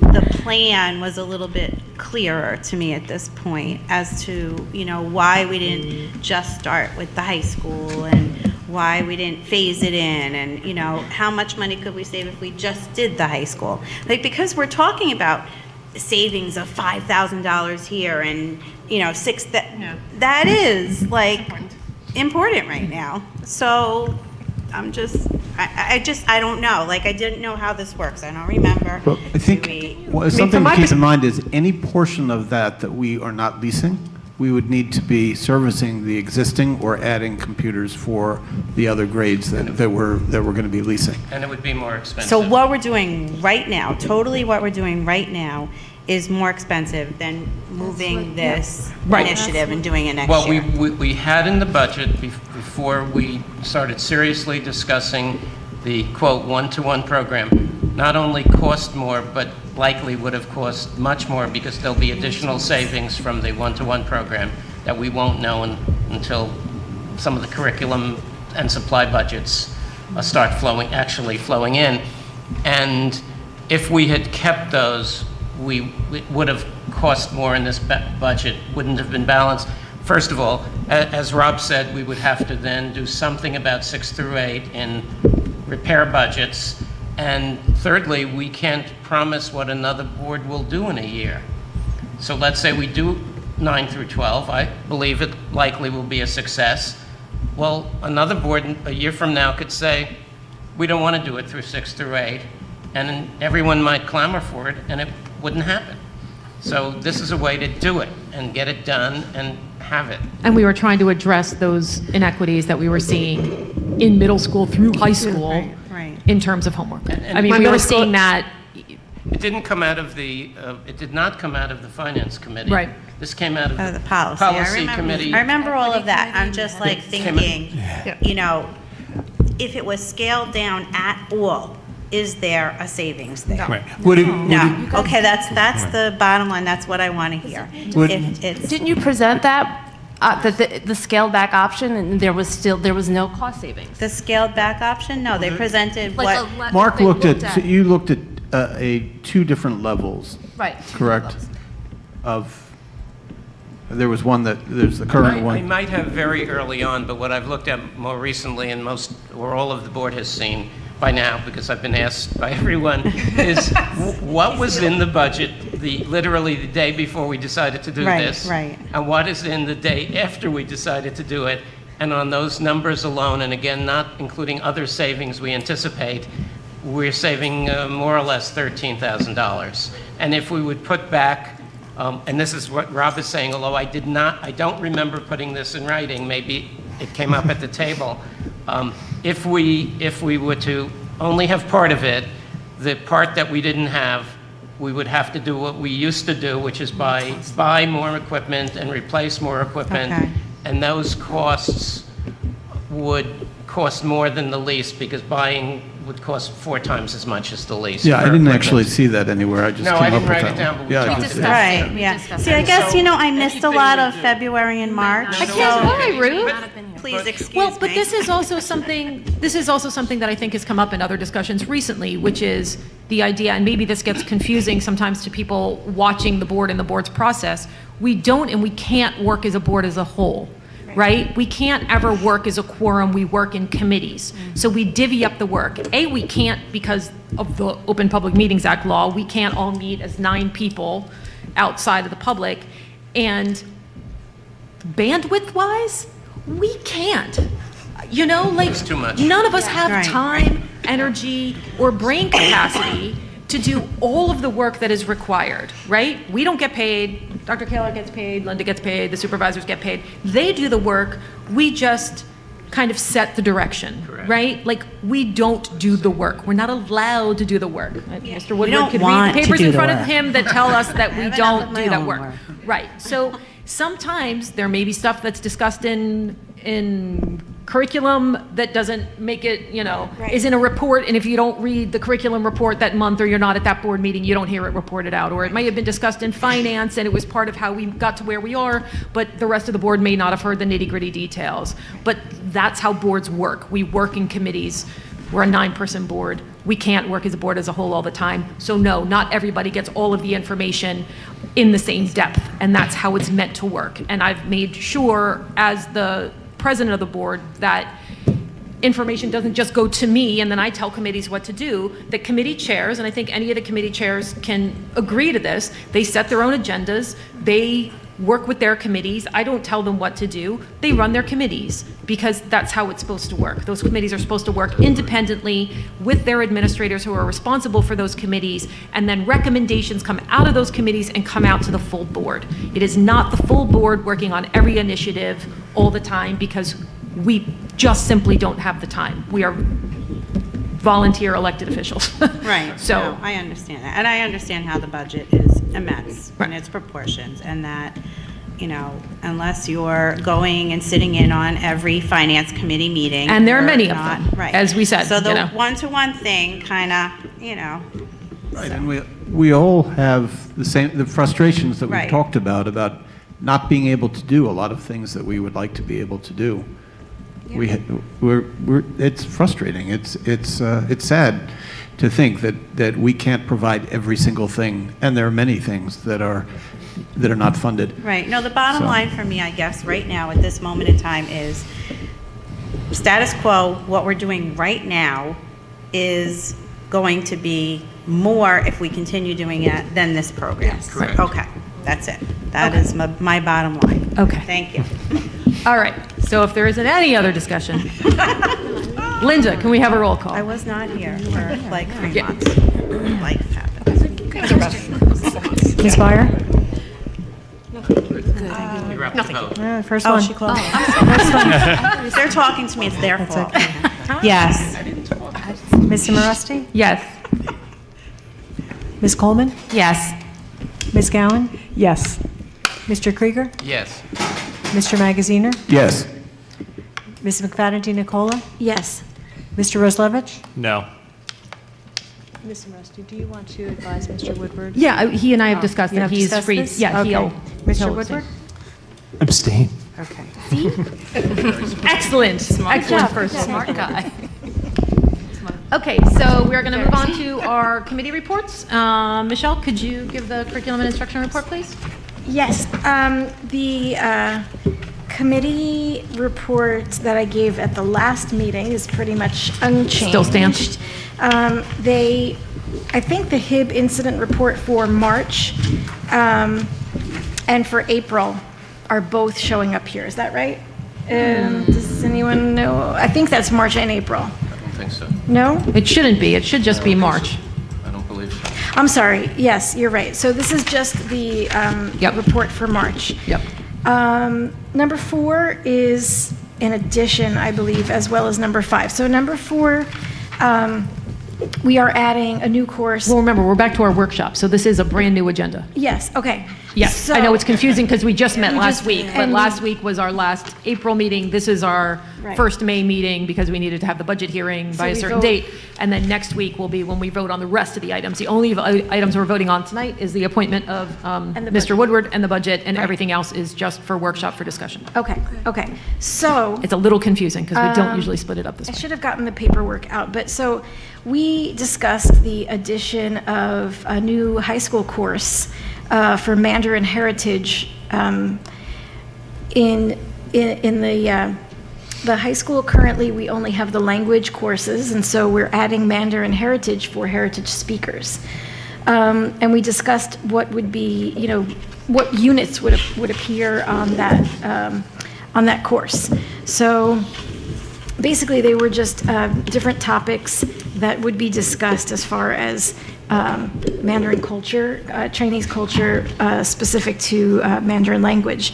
But one thing that we decided that we would like to add would be a little bit more of a history type analysis into that course, so that heritage speakers would not only be learning about current day politics related to that part of the world and people who live there, but the history of that part of the world and different types of people that might have lived there and everything that would entail and show in the language. So as language evolves, people that use it are kind of deciding on what those terms are turning into. So colloquialisms of all kinds, change the structure of languages. So that is what this course would be. That would be the study of Mandarin heritage for native speakers.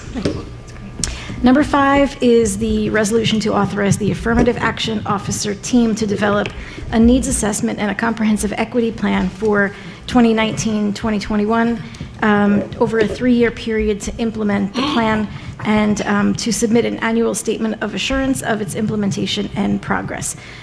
This is going to show up again on Equity and Excellence, I believe, later on, because that was part of your discussion.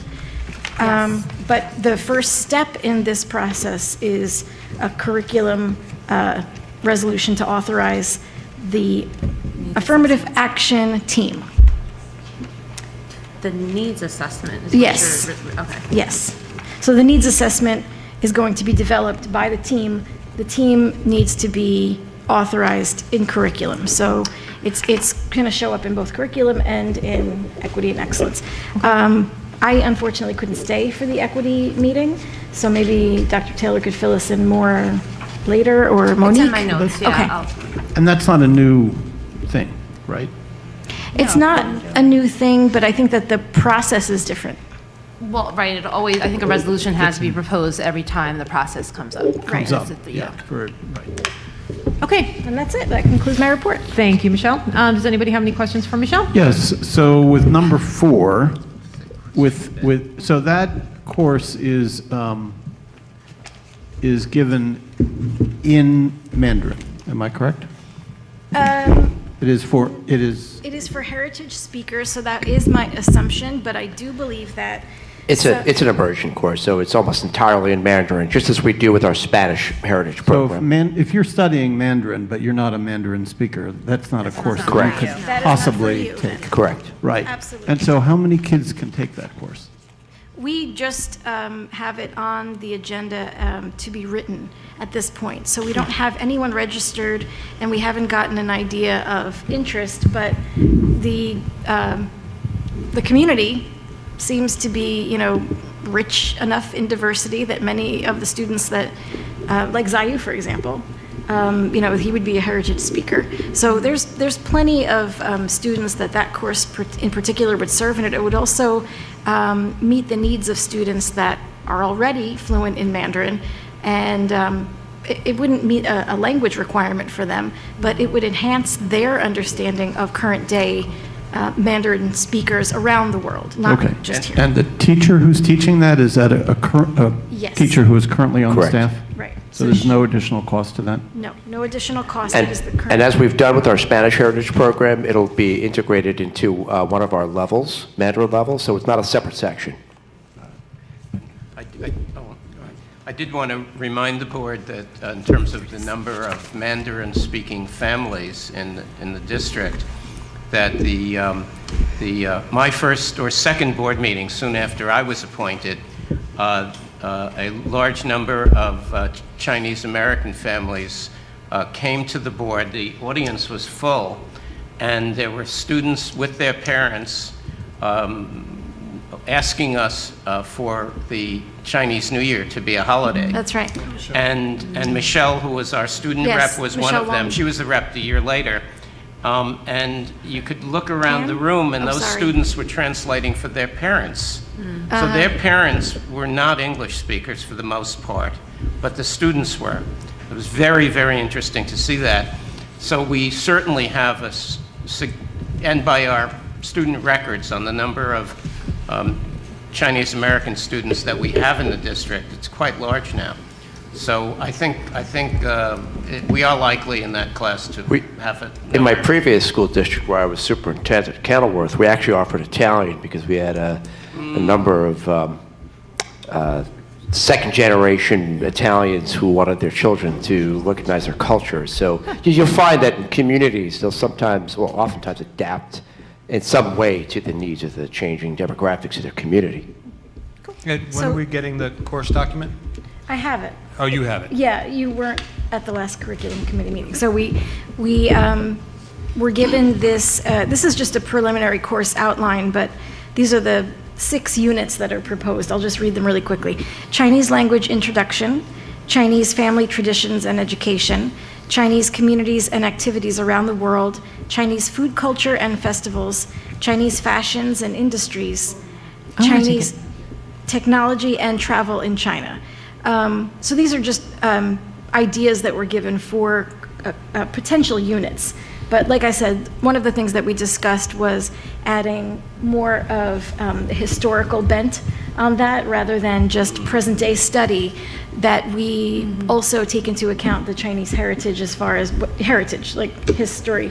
You also recommended a focus on geopolitics. Yes, geopolitical issues that may or may not affect that community around the world. Ms. Fittipaldi was very agreeable to that, so she's going to likely incorporate that into the program. Great. Okay. There isn't anything else from Michelle. Can we move on to finance and facilities? Mark? Yeah, I have a nice brief agenda this week. I guess we met so recently. The committee did not meet other than to have budget discussions twice over the last 10 days, or 3 times over the last 10 days. So there's the bill lists. Number 2, the travel and related expense reimbursement report. Number 3. Number 4 is the resolution for contractors for professional services. Young Audiences for Arts for Learning, which is $9,590, funded by Title I, so it's not out of our operating budget. And then items 5 through 8 are 2 sets of roof repairs. The first is roof repairs at the main office and gymnasium at the middle school. And then 6 is the acceptance of the contract with Northeast Roof Repair of Perth Amboy, New Jersey, for a cost of $4,600 to come out of this year's budget. And then item 7 is roof repairs at the high school, and that is been won by, or will be won once we vote, by Northeast Roof Repair of Perth Amboy again for a cost of $35,800. And that'll be used from the monies that we've allocated for the 2019-2020 fiscal year budgeted funds. So pretty straightforward report. And I say over all the years I've been on boards, I'm always reading roof repairs in. No matter how many times the roofs get replaced, we always need roof repairs. It's horrifying. Such a great place to spend our money, right? Yeah. All right. Any questions on any of those items for Mark? No? Okay. Can we move on to personnel and communications with Ann?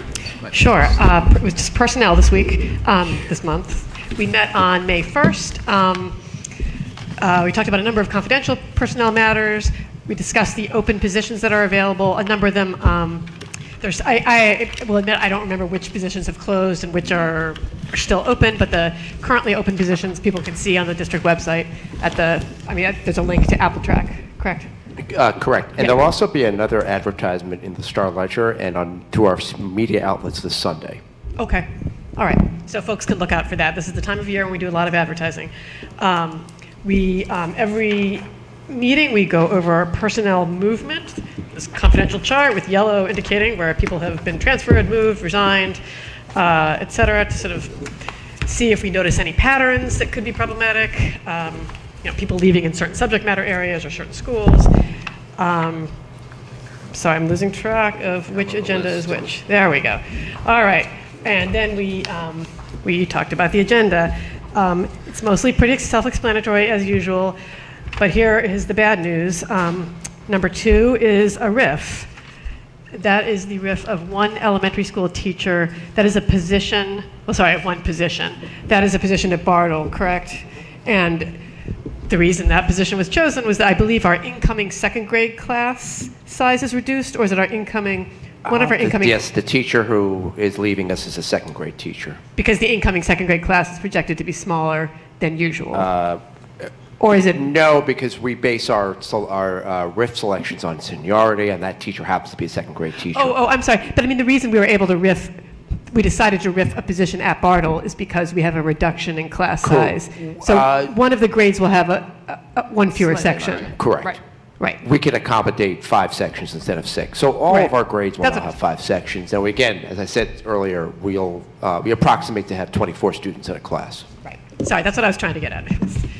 It's to accommodate a reduced or not increased anyway student enrollment at Bartle. All right, and I think that is, as Scott just said, that is resulting in one teacher's leaving us, which we of course regret. Number 3 is another big one. That is the resolution to approve the position of teacher of family consumer science. And I mean, we've talked about this a lot.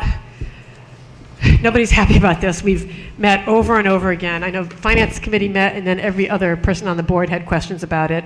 I believe it was Ucheche that came and spoke at a board meeting. Yeah, there you are. About the impact that this would have on students, particularly on African American students, as this is one of our few African American teachers. And when that extra $250,000 gap showed up, that was when it became clear to the rest of us that we had no idea how we were gonna save the program and deal with that gap. I think right before that, a bunch of us were like, maybe we can find the extra money, and it just... Some of us had I had 3 different harebrained schemes. I'm going to call them, that would have saved us. None of them were viable, and then we had the $250,000 gap on top of it, and this is a tragedy. Yeah, it really is a tragedy, and I don't know. So that's number 3. Many others are self-explanatory. We have some resignations. We have 2 non-renewals of numbered employees. Summer camp director, band director, volunteer team doctor. I'm not going to read through each one of these because I think they're pretty clear, and the agenda is up on the website, presumably. It's supposed to be up on the website. We have some paraprofessional transfers, some other transfers, some transfers of teaching staff. Number 17, there's a deadline, I believe is it May 15th, May 16th, something around there, where we have to announce who is going to be hired. May 15th. May 15th, okay. So this is our annual list of people that are being non-tenured professional staff who are being rehired next year. And I should clarify that May 15th is the deadline by which districts have to reappoint or not staff. But August 15th is the deadline by which leadership must tell staff what their assignments are. I see. So we're not at that stage yet. We're at the stage of identifying who will be retained or not retained. So number 17 is the non-tenured professional staff. That's in regard to non-tenured personnel. That goes on and on. That's number 19, employment of tenured 12-month office staff. Number 20, employment of non-tenured 12-month office staff. 21, non-tenured 12-month administrators. 22, non-tenured 10-month administrators. 23, employment of tenured 10-month administrators. You get the drift, where I'm going here. There is nothing particularly exciting that I want to remark on in terms of salary increases, salary deviations, salary. It's according to contract and past practice. Let's see. So let's see, we have 22, 23, 24, 25, 26, 27, 28, paraprofessionals, 29, our business administrator, number 30 is a teacher. What is NJSL? Oh, is that the New Jersey Student Learning That's the park, analogous to the park test? That's where we pretend that it's not park anymore. The Schmark test? All right, excellent. And that's all I have. And it's, the riffs are not a pretty thing. Thank you. All right. Anyone have any questions for Anne? No? Okay. Seeing none, we'll move on to policies and regulations with Mark. Yes. So we, when we met, we reviewed for the 3rd or 4th or 12th time the late arrival, early dismissal, attendance, and then for only the 2nd or 3rd time this year, but previously probably 10 or 20 times, the use of physical restraint policy. Sorry, Ann. And we are presenting those for first reading. And then for second reading, again, is the organizational chart. A lot of time went into item 2, these policies. These are serious policies. They're in effect in the schools. So we've had a lot of discussion about the lateness, the attendance, and the physical restraint. And I really urge my fellow board members to read those carefully before that meeting. I think and I hope we can answer questions and tell you why we made these decisions we made. But it's very complicated, it's difficult, and we certainly want to give the administration the correct policies to deal with these issues. One further thing, we have a long list for our next meeting. I've forgotten the date. My brain is jumbled now, but it's sometime mid-month. We have a meeting scheduled, maybe it's even next week. And in that meeting, we have a nice list of issues to review. Among them is the current policy on loaning equipment to students and staff, which was pointed out by Rob R. So thank you, and we will review that. So we go into the program, the computer loan program, as I like to call it, with a policy that we believe in. All right, great, thank you. Anybody have any questions about any of the policies that are on for either first or second reading? No, just a comment. Scott, is Keith, I remember Keith had asked that we advise him of any policies that are upcoming that are going to affect teaching staff. I know that you've spoken about late arrival and early dismissal and attendance. You've spoken about that with, I think, Ms. O and Mr. Lassiter. Should we set a heads up to Keith? We actually, these policies were also vetted by the Professional Relations Committee. And that is a group of HPEA leadership and several members of the leadership team. Perfect. As well. Yeah, that's what I remember too. Thank you. So my only question is on the first page of the attendance policy, that last paragraph is struck. And it's about the superintendent shall calculate and monitor the average daily attendance rate for the district. Is that no longer a requirement that that's done, or? It says whenever the average daily attendance rate does not meet the New Jersey Department of Education requirements, the superintendent or designee. I recall this discussion. So it is not a requirement that we needed to codify in a policy, and the reality is I do not monitor the average daily attendance, so I figured it's not worth putting in memorialization, you know what I mean? Right. If I'm not going to do it on a regular basis. And I doubt, look, I haven't worked in a district in which I recall a superintendent doing such. Okay. So it's kind of like an outdated practice is what you're saying? And it's not something which we're required to put in policy. Okay. All right. All right. If there's nothing else on policy, we'll move on to excellence, equity and excellence with Monique. Yes, and we met, let me pull that up. We met on May 1st. And to Michelle's point earlier, our first item on the agenda was the comprehensive equity plan, which is actually a state-regulated 3-year plan that all schools have to develop to address federal mandates around equity in all areas from academics to discipline.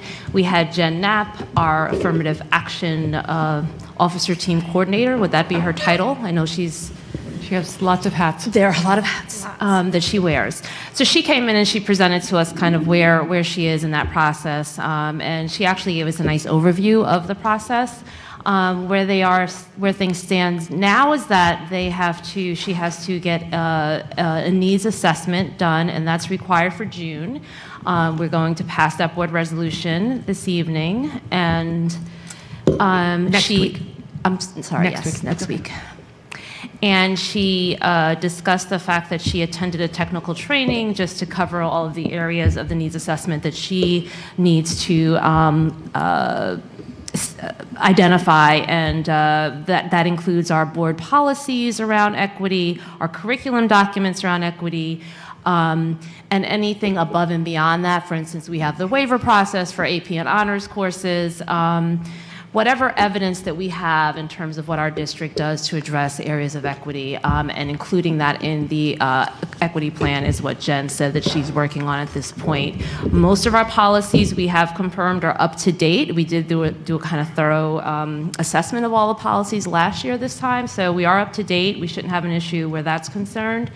We did discuss just the issue of compliance and what that means for the comprehensive equity plan. We know that our strategic plan includes a significant emphasis on equity and reducing gaps in discipline and academics, and we actually go above and beyond what's required in this comprehensive equity plan. So we had a discussion about whether we should check off the box that we're compliant, or should we say that we're not quite compliant because our students still have gaps in disparities based on race in the areas of discipline, in the areas of academic achievement, and certainly in terms of our numbers in our honors and AP classes. However, we decided that based on the language in the comprehensive equity plan and the requirements as they indicate, we are required to just, I think the terminology was to ensure that all students have opportunities. ensure that all students have opportunity, equal access to, whether it's the honors or AP, or have, yeah, I think that was the key term, that we ensure that. And so it took a little while, I think, for you guys to convince me that that was okay, and that we would stipulate in that we are still working towards reducing the disparities, although we meet the requirements. So let me just, there's a lot of notes here, and I'm just gonna get through some of them that I've already stated. We also discussed just making, to see how we could sort of align the goals in our strategic plan with the requirements of the comprehensive equity plan without adding another layer of unnecessary work, but it's almost like this sense that we need to make sure these two documents are integrated. So we talked about looking at, I know Scott's going to look into figuring out if that's something we need to seriously consider. I'm going to just skim down here. A very interesting, I guess, insight into the affirmative action team is that they actually do work besides fulfilling the requirements for this comprehensive equity plan, because you hear of affirmative action and you think, well, it's just fulfilling state regulations. But Jen Knapp said that the team actually meets periodically throughout the year, every other month, she said. They review the grievance processes that have occurred, if any. They talk about required PD for staff around equity. They will be starting a new initiative of periodic staff and student surveys around different initiatives we have related to equity. And I think the first one they're starting with is culturally responsive teaching, since that's an initiative that's been ongoing for quite some time now. So they're gathering info, they're going to be gathering info from students, staff, to identify needs in areas of the comprehensive equity plan, starting with, okay, they're going to start with 5th, 8th, and 12th grade, so all the outgoing classes in the different schools. And we asked that, we were actually delighted to hear that this process is happening, and we just asked that they would report back to us periodically on the results of that process. The last item we talked about, well, and just to add to that, that we did acknowledge that parent approval would be obtained administratively before those surveys get sent out. The second item on the agenda was the memorandum of agreement between education and law enforcement officials. We did not get deep into the weeds with this document yet. We did decide that we want to look at creating our own list of addenda items that address the areas of concern that we may have with the MOA, since we do have to adopt it as is, in the sense that we can't make changes to what is included in there. But we do feel like we want to convey, as we sign on to it, concerns that we may have, or what our sort of expectations are around information sharing or reporting, or when do we call the law enforcement, that sort of align to our district goals. So we talked about putting that document together as a committee, and then meeting with, I guess it would likely be Captain Corbello at this point, and possibly the chief, whoever on the law enforcement end would come and talk to us and look at this document, look at our addendum, and kind of go through the areas that may need some more clarification, or that we just want to sort of be on the same page with. But it has to be signed. We have to certainly get that done. And we didn't discuss when the deadline is, Scott, and I think you said there's some flexibility, but we do want to go ahead and get that addendum worked out in June when we meet again. Correct, John? Scott, sorry. Did I catch you off guard? It's June. We're going to go through that, right? Okay, perfect. And I think that's it with the MOA, right? Yeah, I think I covered everything. I'm sorry, I wasn't taking the best notes at this meeting, so I just want to make sure I covered everything that we discussed. Okay. Yeah, the MOA is like a form agreement between between the school systems around the state and the police, and that's why it itself can't be changed, and that's why we are talking about items that we want to add in an addendum. Yeah. Can't be within that. It would be added. It's a form agreement. It needs to be added at the end. Yeah. Yeah. So. Okay. And we have to finally get it done. We've been talking about this for some time now. Right. Well, it sounds like, such an easy thing to do. Yeah. The document, by the way, is 71 pages. 71 pages.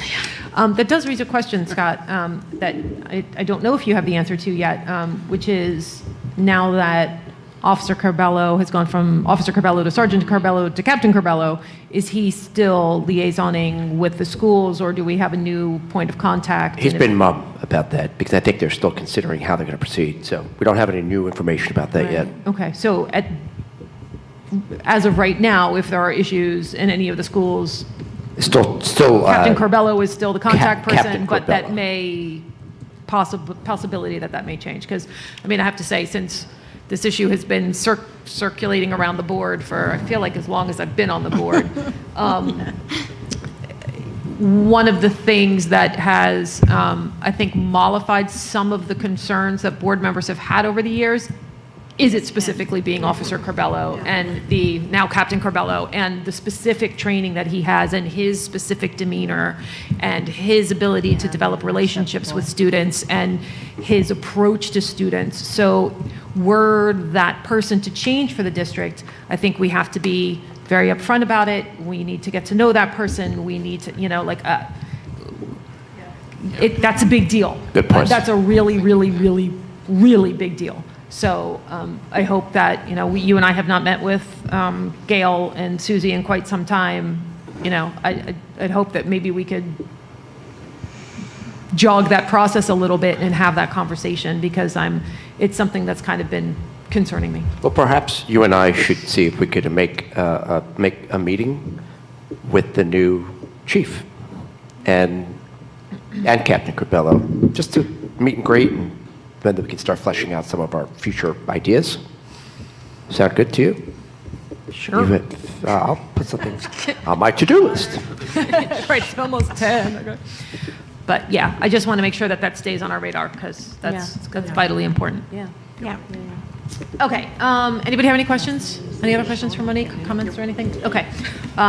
If there's not, then we will move on to our first regular public comment of the evening. So if you would like to make public comment on any other topic, please make your way to the podium now. If you could, please make sure to state your name and address, full name and address for the board secretary, so she can record that, and make sure you also write it down on the piece of paper.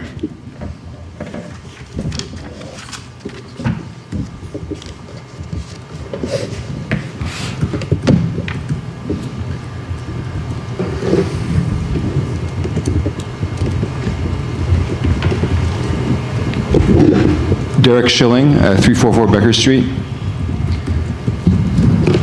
First, thanks very much to all the members of the board and to Dr. Taylor for listening to concerns over the past month or so about world language education in the district. I'm a world language educator myself. I addressed you on the 18th of March about French as an African language, and I wanted to return to you to say another few words about curriculum in the district.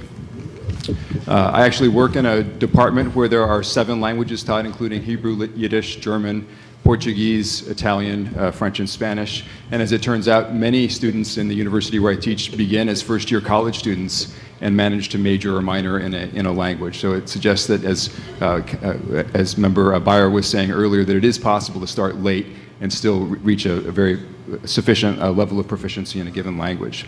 I wanted to thank Chairperson Simrosti for expressing her regret about the way in which the survey was handled when it was distributed to the parents of HPMS students about the discontinuation of French. And were French to be discontinued, what language would you choose? Nothing at the time, as far as I understand, in the language of the survey suggested that bringing a new language online in the event, it would be Mandarin, suggested that bringing a new language online would entail the discontinuation of another language at the high school level. I think here a follow-up question would have been necessary to provide the clarity to families in that situation. And this would also include, I believe, students in the district at the high school level.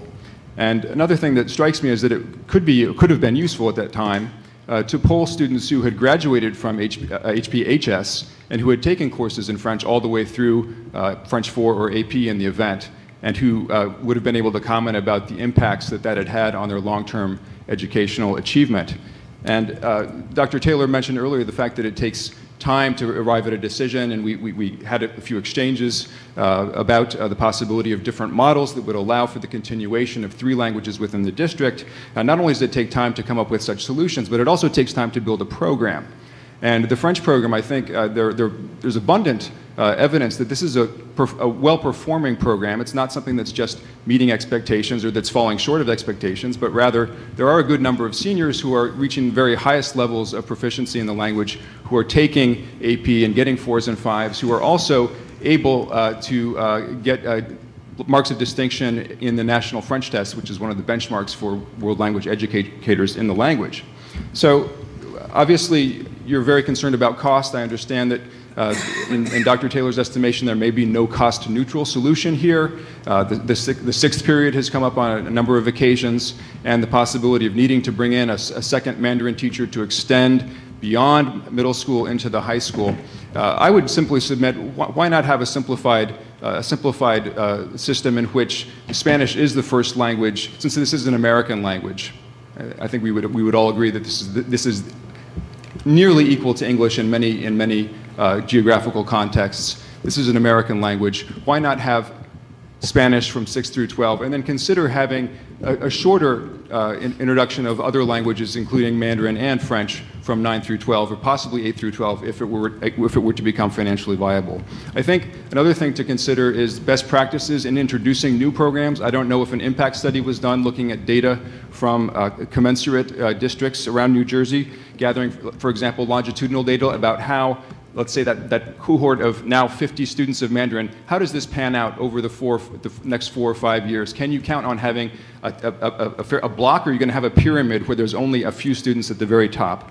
So in the absence of data about program introduction in Mandarin, I would really be curious to see what other sorts of research the board has done in that regard.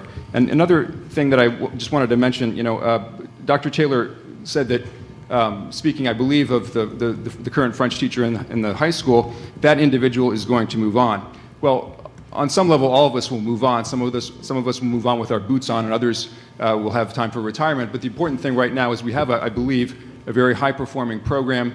And when you have a bird in the hand, why look at the bush? Thank you. Thank you, Derek.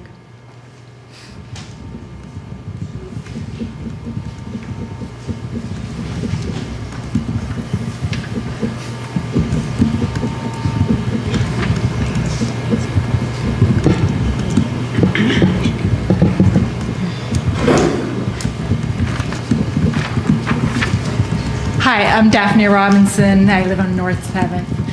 I was also coming here to talk about the proposed elimination of the French program in high school. I was very surprised 2 years ago when French was abruptly eliminated, particularly given that the communication, I know, Darcy, you thought that it was very clear communication to the public, but the only communication that I saw was that one note for the survey saying, oh, we might have this problem with French. What would be other languages you installed? Something that came in the middle of all the craziness of the summer.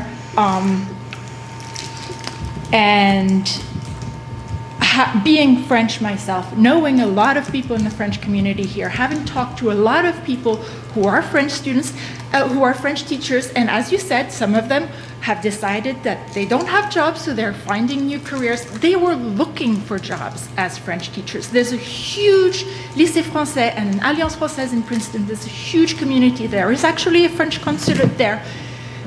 And never in any of these discussions we have had was there, despite asking several times, you never said that you reached to anybody in the French community, in the Alliance Française, in all the teachers who are around, and that is really a missed opportunity. So I do not at all believe, based on my anecdotal experience of meeting so many people here in Highland Park who happened to be French teachers who were looking for jobs, I don't quite understand how it was so impossible to find a French high school teacher.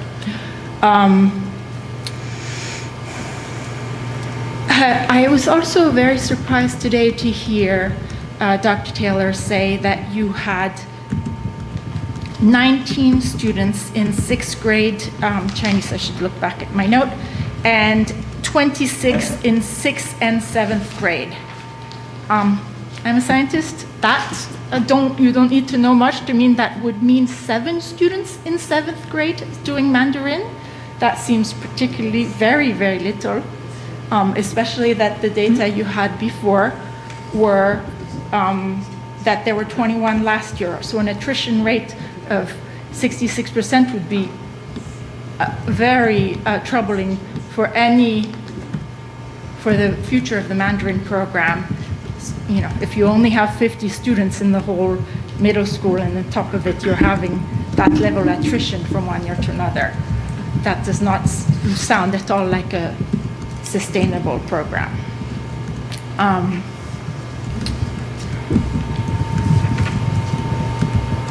Finally, a lot of your criticism of the program of keeping French in high school centered on having it in 8th grade, that is not a requirement, as many people have said, and I think nearly everybody knows. 3 years of French would be sufficient and even less for people to learn French. And I think we have a program that is ongoing. We have students. We have a lot of interest in the community. We used to have about half of the kids who were taking French. Now we have all of 50 students who are taking Mandarin, and that is a tremendous loss of opportunity for the kids.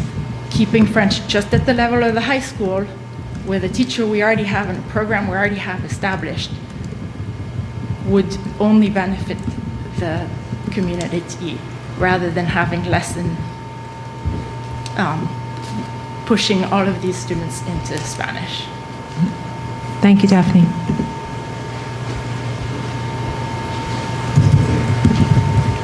Got a tag team here. So I don't really have a problem with the Mandarin classes or the Spanish classes. Actually, my sister's in one of the Mandarin classes at the moment. What my problem is that there's currently high school students who are taking French, who are juniors, sophomores, even freshmen. I'm excluding the seniors because they're graduating. We don't care about them at this moment. But mainly I'm more focused on the underclassmen who are taking French. And now that French is going to be considered cut out of the high school? No. So the students who are currently taking it will be able to take it throughout the rest of their high school career. It's just not going to be for the current 8th graders, won't be able to take it in 9th graders is the plan. Oh, okay. Okay. Thanks, Yuchachi. You're the best. So cute.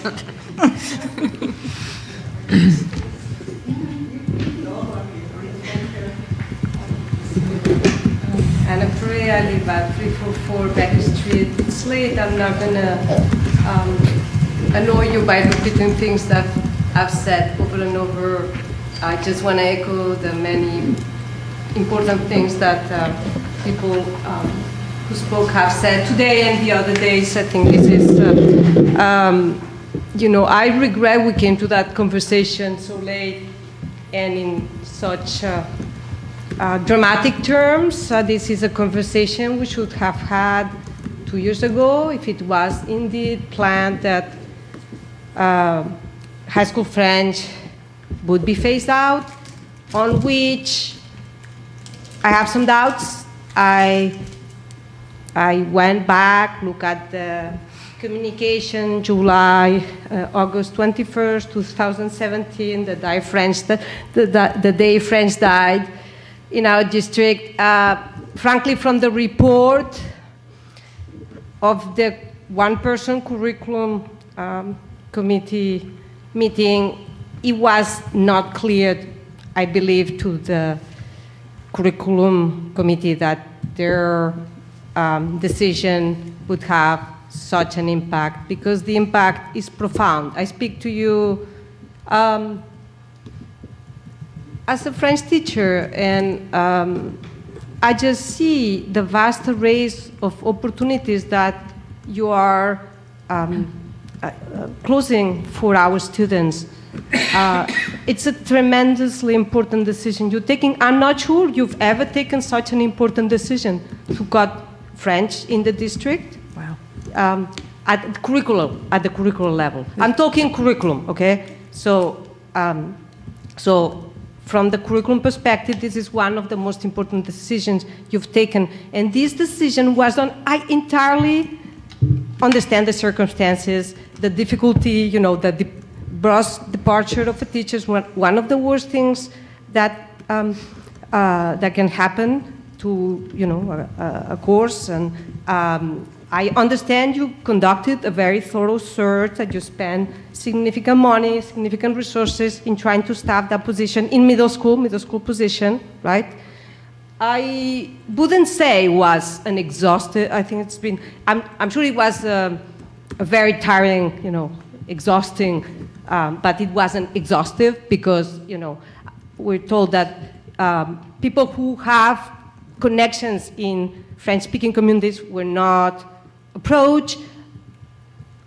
I work at the French department at Rutgers. I said that last time. I'm sorry I have to repeat it, but just for the public, we were not approached. Mary Curran, who was approached, is in the Graduate School of Education, which Dr. Taylor said at that August 2017 meeting, but correcting the impression of the person reporting was under the impression that Mary Curran was in the Chinese language program. So, when your decision is based on expertise that maybe you haven't had the time to fully review because of the circumstances, it cannot be the foundation of such an important decision. We have an array of students who went to do great things with the French they learned here, for which doing AP French and moving on, doing political science, international relations, has life-changing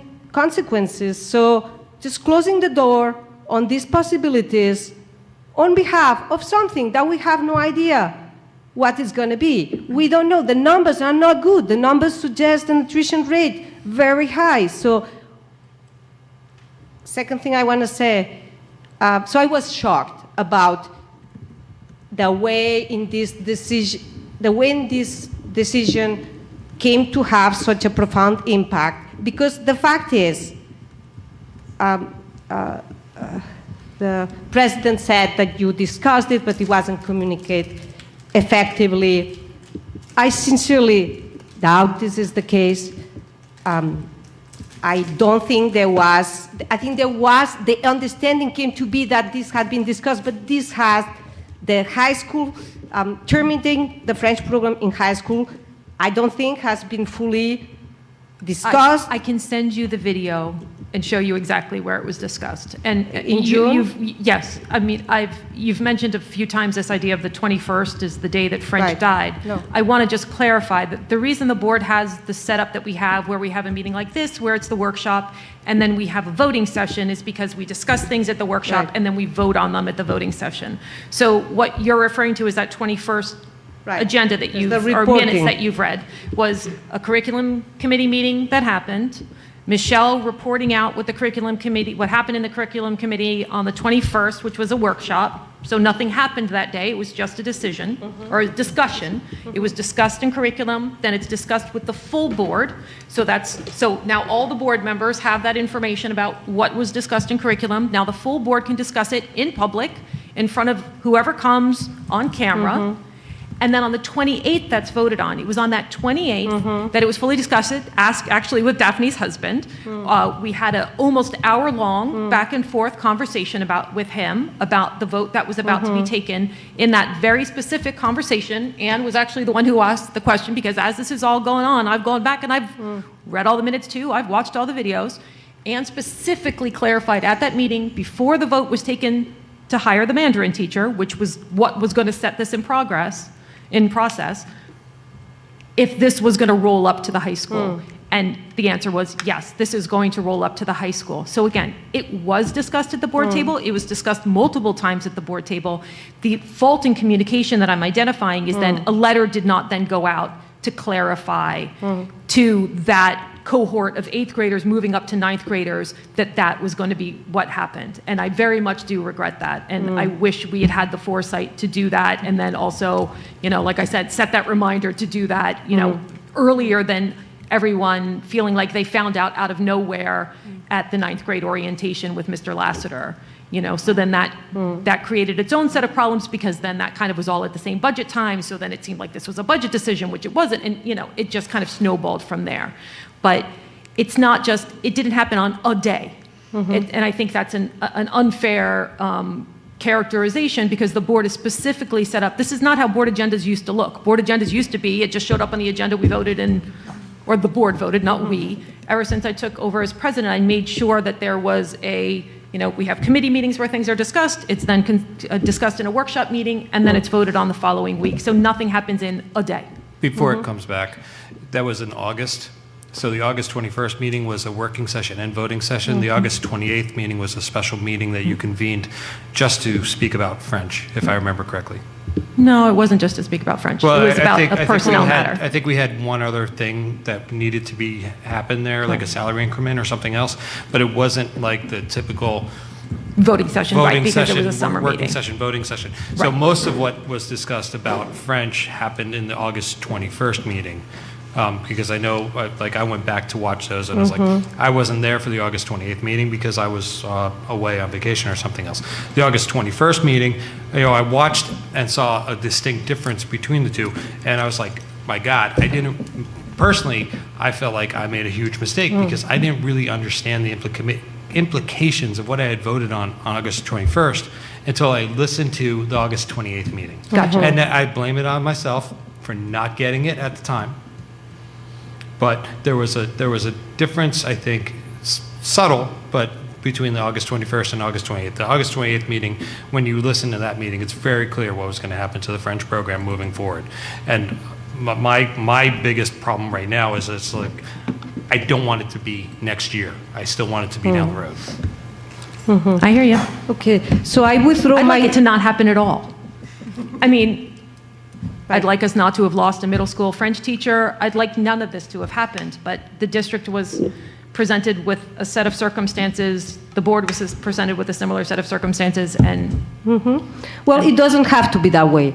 The board can revise a decision, especially if the decision is a bad decision. I claim this is a bad decision. I withdraw my comment about the discussion. I tried to find the video of the April 28th, oh, sorry, that's my birthday. August 28th, just happened. August 28th, I couldn't find the video, so I apologize for that. It's right there. It's all on our district YouTube channel. I'll go back. It's not, I don't want to litigate over what happened or what didn't happen. I was hurt by the August 21st because it seemed like, oh, should we have Chinese or should we have ASL? And it didn't seem like everybody was fully aware of what that means for our students, is of the students' needs that I'm concerned. I know it's late. I know I've spoken many times, and I will respect your time. And I do want to thank you for your service. It's amazing work you do. Your volunteers. I know that you're not looking forward to this type of adversarial, comments and interventions, but it shows that shared governance exists, because in this case, there were a number of mistakes that were made. There were a number of half-truths that were made. This discussion happens now because we're moving we're moving into the phasing out moment, and people understand what's happening. I want to say one thing, that our proposal, this is not the time.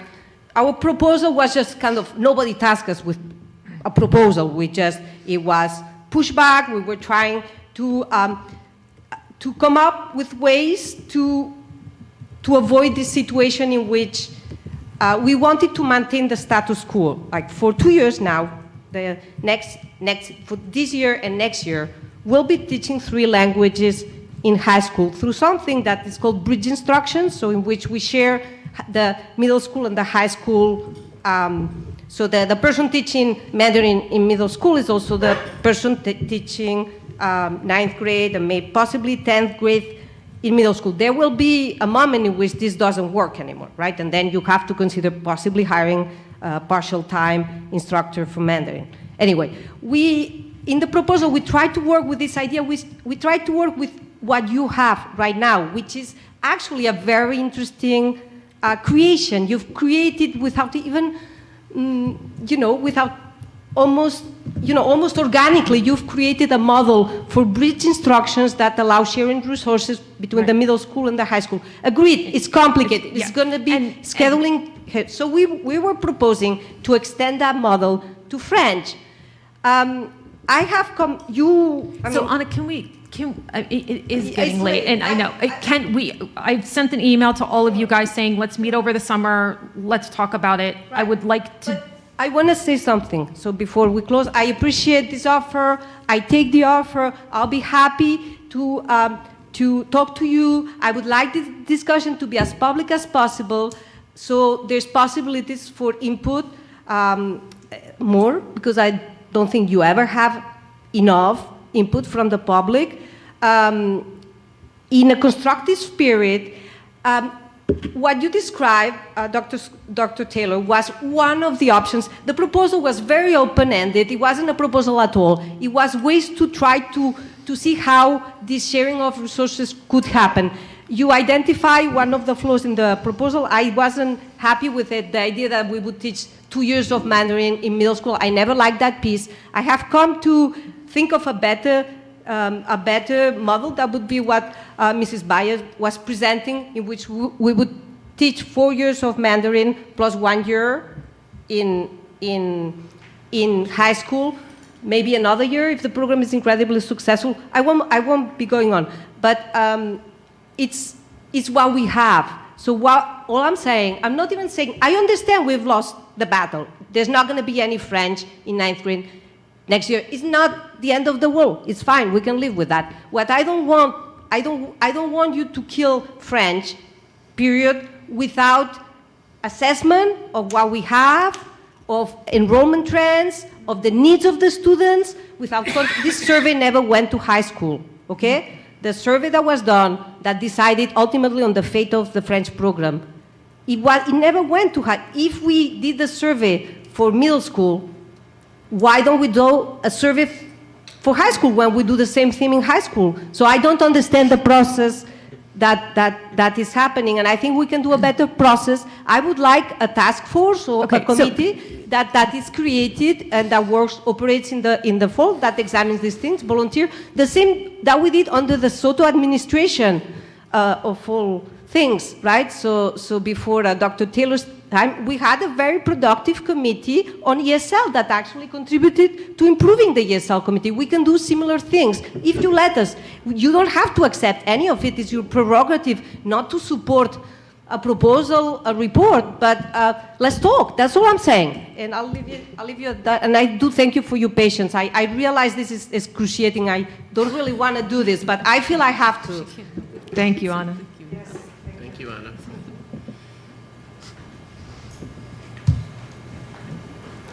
Bonjour, je m'appelle Denise May Fryer.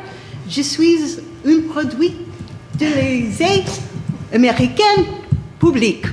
Okay? I learned everything I learned about French in high school.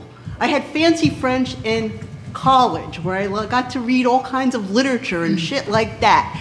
Denise, I'm sorry.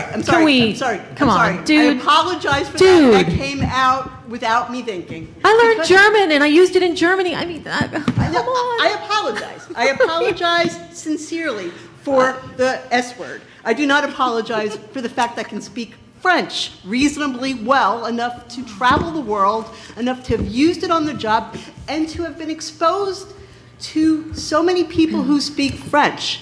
My first exposure to African cultures was in French. My first day of French class, where I learned about Le Côte d'Ivoire, where it was some silly conversation about meeting these people to have lunch in the Côte d'Ivoire, in Abidjan. You know, I didn't get that in any other classes. So I would really, really like you to think about French just for high school, as Miss Bayer said. I did not learn anything in grammar school regarding languages, okay? I learned it in high school. There's no reason to think that a kid can't pick up French and be able to have it with them for the rest of their lives. And again, I apologize for swearing, but I've had French in my life since I was 14 years old. I am now 57 to be years old. That's a long time. I was in France last summer with my kid, and she was nervous, so I spoke French. And my kid is in the AP French class here, and that's nothing to do with Miss Havis, who is doing a fine job with the kids. No, she's not in the AP class. She's in a French class. That's something to do with Miss Havis. My kid's nervous, but it just blows my mind that I didn't know about this. I found out about this in a conversation, a casual sort of conversation with Miss Havis, that it was getting removed from the high school. I don't get it. I just don't get it. You want to make people world citizens, global citizens, whatever the hell you want to call it. Heck you want to call it.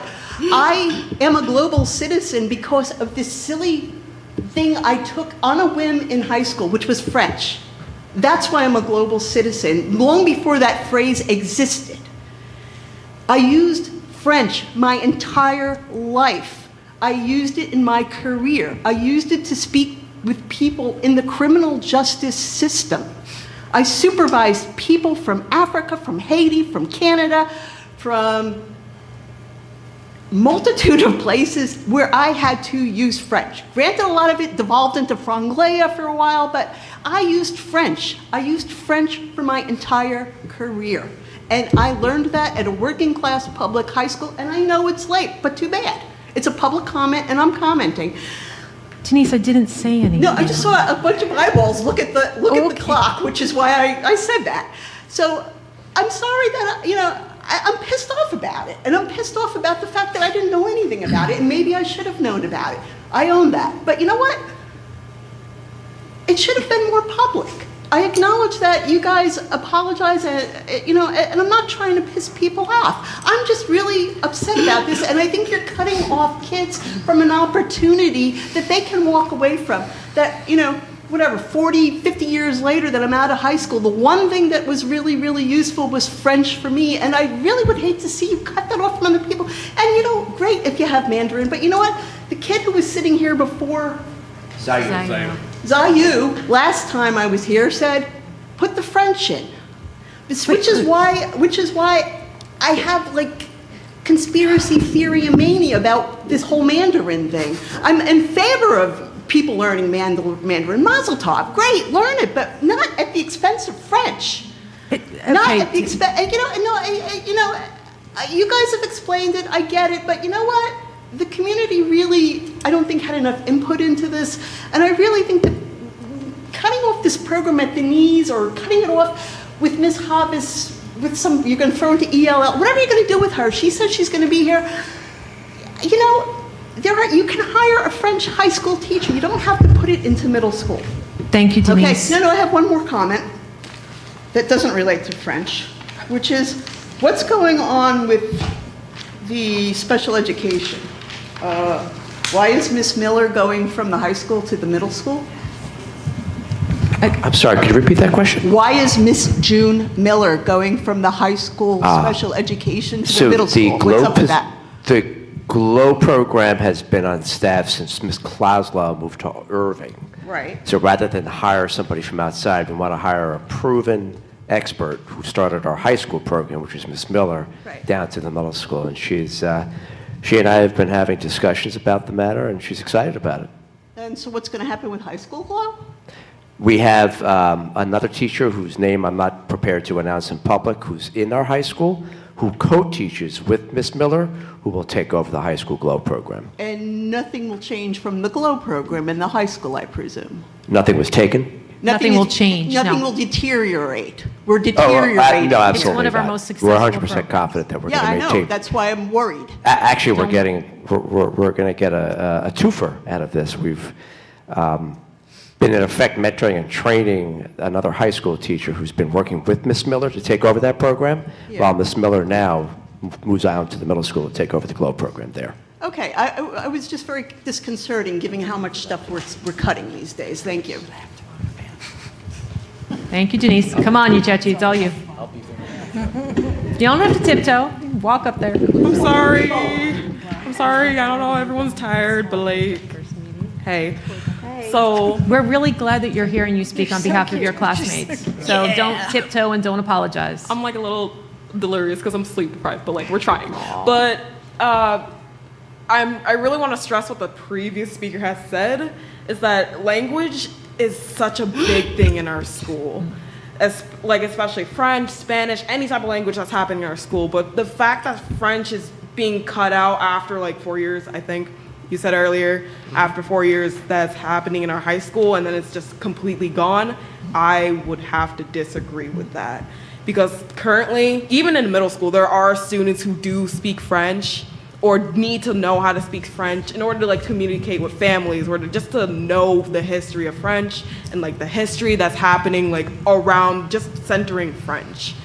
And the fact that this is being taken out and students don't even have the opportunity to even pick that, I would have to disagree 100% with it. And I just wanted to see if do you have any other solutions that can keep French in our school, or is that just 100% out? Is that Currently, right now, we don't. Currently, right now, the plan is that for the rising ninth graders, Mandarin will start to be offered to those students. So those students will have the option, grades 6 through 12, of Mandarin and Spanish. So as the French phases out, the Mandarin will phase in, is the plan. So the plan is to always maintain 2 languages, because we agree that languages are very important. And again, I can't say this enough, no one looked to get rid of French. We lost a middle school French teacher. I know there's been public comment about there being French teachers that were available, but Dr. Taylor has provided multiple times the number of steps that he went through. The personnel committee, I know at the time, was chaired by Judy Pietrobono. She was very dogmatic about the search both for the French teacher and for the lower grade librarians, which was similarly hard to find. They seem to be 2 positions that are next to impossible to fill anymore. And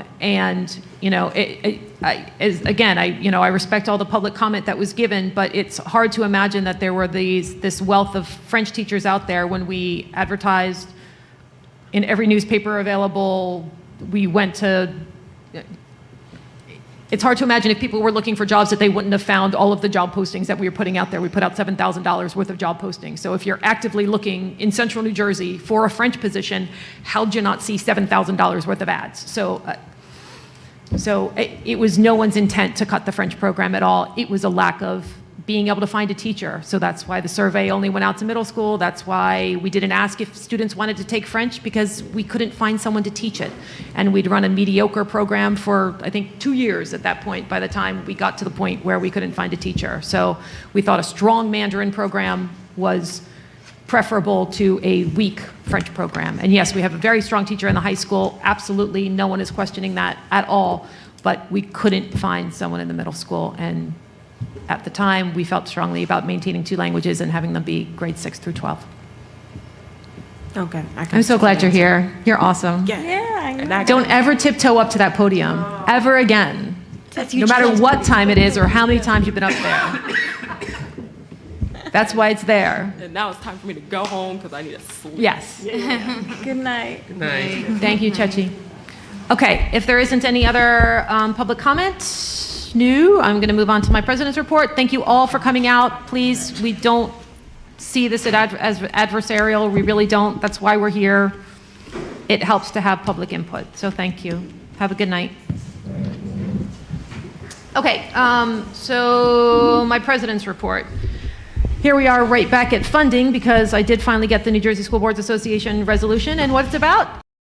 School funding, because everybody in the state's angry about school funding, and guess what? Guess who's really angry about it? Those districts that I've been talking about, those S2 districts. So this is one of those S2 districts that lost, I don't even know how much money. They'd be happy if all they were cutting were 2 programs. Like, districts are losing, as Dr. Taylor mentioned earlier, as I mentioned the other week, if not, 50, 60, 70, 80 teachers in, when you get up to a district the size of Camden, it's 270 teachers and 2 buildings. So this is hard, this is difficult. We're having to make horrible decisions. Other districts are having to make way more horrible decisions. And these folks, I don't remember off the top of my head what district this is, but if you go into the board drive under the president's report, and Chris, you will get access to this as of tomorrow. So we have everything, just so you know, we have everything on a Google Drive, and Our agendas are there, and all of the supporting documents are there. So under the supporting documents for my president's report, there's the resolution that's going to be considered at the New Jersey School Boards Association Delegate Assembly on the 18th. So if everybody look at that before the next meeting, we can discuss that a little bit more in depth then. But again, it is about one of these S2 districts saying it is really not fair for you guys to come in and take so much money away from us. Please don't take it away from other districts, but don't take it away from us either. So, I mean, that's really what happened is the state went and said, well, we've decided that you guys over there have been overfunded for all this time, so we're going to take a chunk of money away from you, and we're going to give it to some of these districts that we've decided are underfunded. So it just kind of, it was bad enough under Christie when we're losing funding like ours, so we're underfunded from where we were 10 years ago, but now some districts just lost massive chunks out of their budget in 1 year, and the proposal is that they're going to lose those massive chunks for the next 5 years. So we're supposedly going to gradually go up over the next 5 years, but some of these districts are going to gradually go down.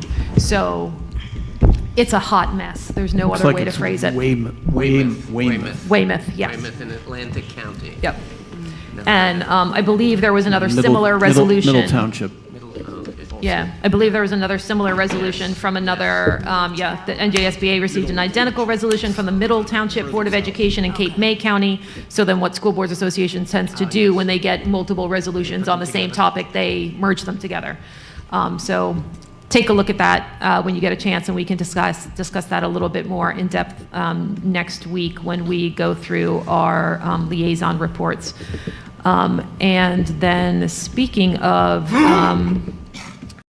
things, I will read into the record a statement from our attorneys about item B on my president's report, which is the charter school litigation update. Similarly, as we had this is now our second appeal of a Hatikva expansion. Our first court system, unfortunately, it did not go in our favor. Our second one has now made its way through the court, and it's going to be heard sometime later this month. May 30th. And our attorney, the attorney who's representing us for this, David Rubin, is also representing other districts on similar appeals. So they've merged all three of those together, which is A, helpful because A, strength in numbers, B, less cost to us, although, the cost at this point is minimal because he's already done all the research, he's already done all the work. All he has to do is go and litigate it. So there's not that's probably not the right word. Sorry, I'm not a lawyer. Yeah, he has to go appear at the hearing. So you guys have a better sense because I'm not very good at interpreting what lawyers say, so it's better if I just read it. It says the Appellate Division of Superior Court has scheduled a combined oral argument for these three cases on May at 9:30 a.m. hearing room on the 8th floor of the Hughes Justice Center in Trenton. Typically, a 9 a.m. start time means a case is among the first on the calendar for that morning and that the court considers it more complex and potentially precedent-setting than the run-of-the-mill appeal. It also usually means we will be heard by a 3-judge rather than the 2-judge panel assigned to dispose of more mundane cases. We will not know the particular judges on our panel until sometime in May, but they will be drawn from the 4 judges comprised of Part A of the Appellate Division. The presiding judge of that part is Judge Jack Sabatino, one of the most highly respected and independent thinking members of the court, and I am hopeful he'll be sitting that day. As we're aware, each of these are held independently, but all present the same question. Did the legislature intend to require New Jersey school districts to fund students' attendance at far-off charter schools having no relationship with the funding district and the community? Or, as we have argued, were charter schools envisioned as educational alternatives a demonstrated need in their home community? The Department of Education's position is that a district in Sussex County is obligated to underwrite a student's attendance Cape May County, and there is no requirement that the funding district be included in the charter school's department-approved district or region of residence. We disagree for reasons we have argued in our brief submitted to the court. By simultaneously raising this issue in as many cases as possible, our hope was that if it would impress on the courts the statewide importance of the question and maximize our chances that the New Jersey court would accept these cases for review if the legislature does not come up with a fix in the meanwhile, which they're not going to. The Appellate Division has scheduled these 3 cases for argument together, suggests that, win or lose, they recognize the importance of the matter at hand. As a practical matter, our biggest obstacle to overcome will be a different appellate panel's ruling against us in the earlier Highland Park appeal addressing the same issue. While we disagree with that panel's binding on any other panel of the court. The members of the court do tend to give deference to their colleagues unless there's good reason to disagree. Nevertheless, our hope is that we persuade them we're right. If not, that the Supreme Court will recognize that this issue isn't going away and agree to accept these cases for further review. So that's where we are. May 30th, if you don't have anything to do, come with me and we'll go sit. I went to the last one. It's fascinating. It's utterly fascinating to sit there. It's on my calendar. Yeah, it's really a process. I sat there last time with Jonathan and Doug and listened to David arguments and listened to the judges ask their questions, and it was just utterly fascinating. And if we're successful here, that throws $450,000 back in our budget, and none of us are having this conversation. We are trying, wherever we can, we're trying to scrape those monies, those, hundreds of thousands of dollars that are being siphoned off here and everywhere. Anybody have any questions on that? I'm sorry, it's so late. What's the projection of how long this process is going to take? Well, this year, this has been going on for years. Right. We're at the tail. So last time, I feel like within almost like a month or two, at least, after we had the hearing, we got the response back from the court. So we're at the tail end of this. We should know we also have the opportunity, now that these three cases are kind of joined, I think, David, even if we're not successful here, we take these three districts and we go back to the Supreme Court in New Jersey. So, and again, then we have three districts who are in this with us. It minimizes the cost to the district and it increases our potential impact across the state. So here we go. Okay. Any other questions for that? I also wanted to address with you guys Dr. Taylor's evaluation, that time of year again. So now that budget is officially here and Scott has so much free time on his hands, I'm going to delve into this on his end. The hope would be we have this to us like mid-May. Could we do that? That's next week. I'll start working on it. Okay. Because we had the board time to do our end, then it needs to go from us and be put together, and then we all need to meet together as a board and go over everybody's feedback, come up with consensus as a full board. And last year we kind of got a little too squished and it got a little messy. So I wanted to bring this up a little earlier. Well, that was odd. They're going to attach it. Like some water in there. That was like, yeah, that was a weird noise. Oh, it's the bleachers. And there you go. Oh, okay. Thank you, Michelle. You're welcome. For getting a mental layout of the building and understanding what was going on, because I was picturing like a giant rat in there or something. Oh, God.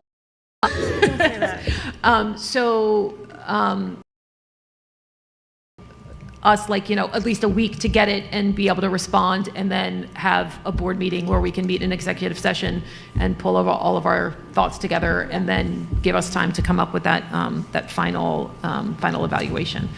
So be on the lookout for that week or two. Okay. All right. Great. That's it for me. We'll move on to Scott had something that he wanted to give us a little bit of information about. Back up. Sources of strength at the middle school. Is it listed? Yes, Scott, sources of strength at the middle school. So we discussed the possibility of bringing the high school program. Ms. Holman, who's been working with Ms. Krieger on this program, would like to start piloting the remainder of this year and into next year classes that they've been offering at the high school down at the middle school before they actually try to generate an organization down. I feel like they haven't start this for 2019-2020. So we are going to take it slow with the implementing it fully 2020-2021. But starting by piloting the classes and some of the work that the kids have been doing at the high school. I think part of the problem, though, is the lack of time and personnel. We only have 2 people now who are already teachers and counselors. Ms. Holman's a therapist at the teen center. We're putting a lot of time into this, all on their own. So I think they also feel like they need to consider who they would add to the group, recruit to help lead it. I might be disappointed. I'd love to have this here, but wins the race, and I do respect what I think Ms. Holman and Ms. Krieger are telling me without telling me directly. Okay. Okay. And have we reached out to Amy to get her input About the middle and- school? and resources there? There are. You know, Once I seriously to Ms. Yeah. Holman and Ms. Krieger, we'll reach out. Yeah. I mean, Amy's been leading the high school program Yeah. every step of the way. Yeah, So and she's she's definitely. very invested in it. If she were to get behind, a move to the middle school, do whatever possible. Make that the least burdensome as possible. It's getting later and later by the minute, isn't it? Anyone have anything for new business? Yes, I just wanted to remind everybody, HPF fundraiser, the gala is this Saturday night. I did send a reminder note to my colleagues here along the board. For those who need to see me, you may see me later. Aha. Aha. I saw you. Thank you, Rob. Okay, any other? Teacher Appreciation Week. I just want.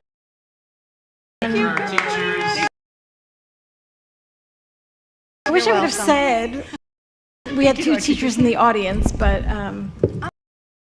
Teacher, Bruce, a teacher. And I have a happy note that emailed me to say how happy they were that they made the honor roll. And it was just a sweet. yeah, Those little things. yeah. I encouraged my kids to actually and gather up some of their friends and classmates to say. So, I just wanted to say that, make sure that everyone knew this is Appreciation Week. Michelle. Any more public comment? Denise? Okay. Can I get a motion to adjourn? So moved. Can I get a second? Second. All in favor? Aye. Good night, everybody.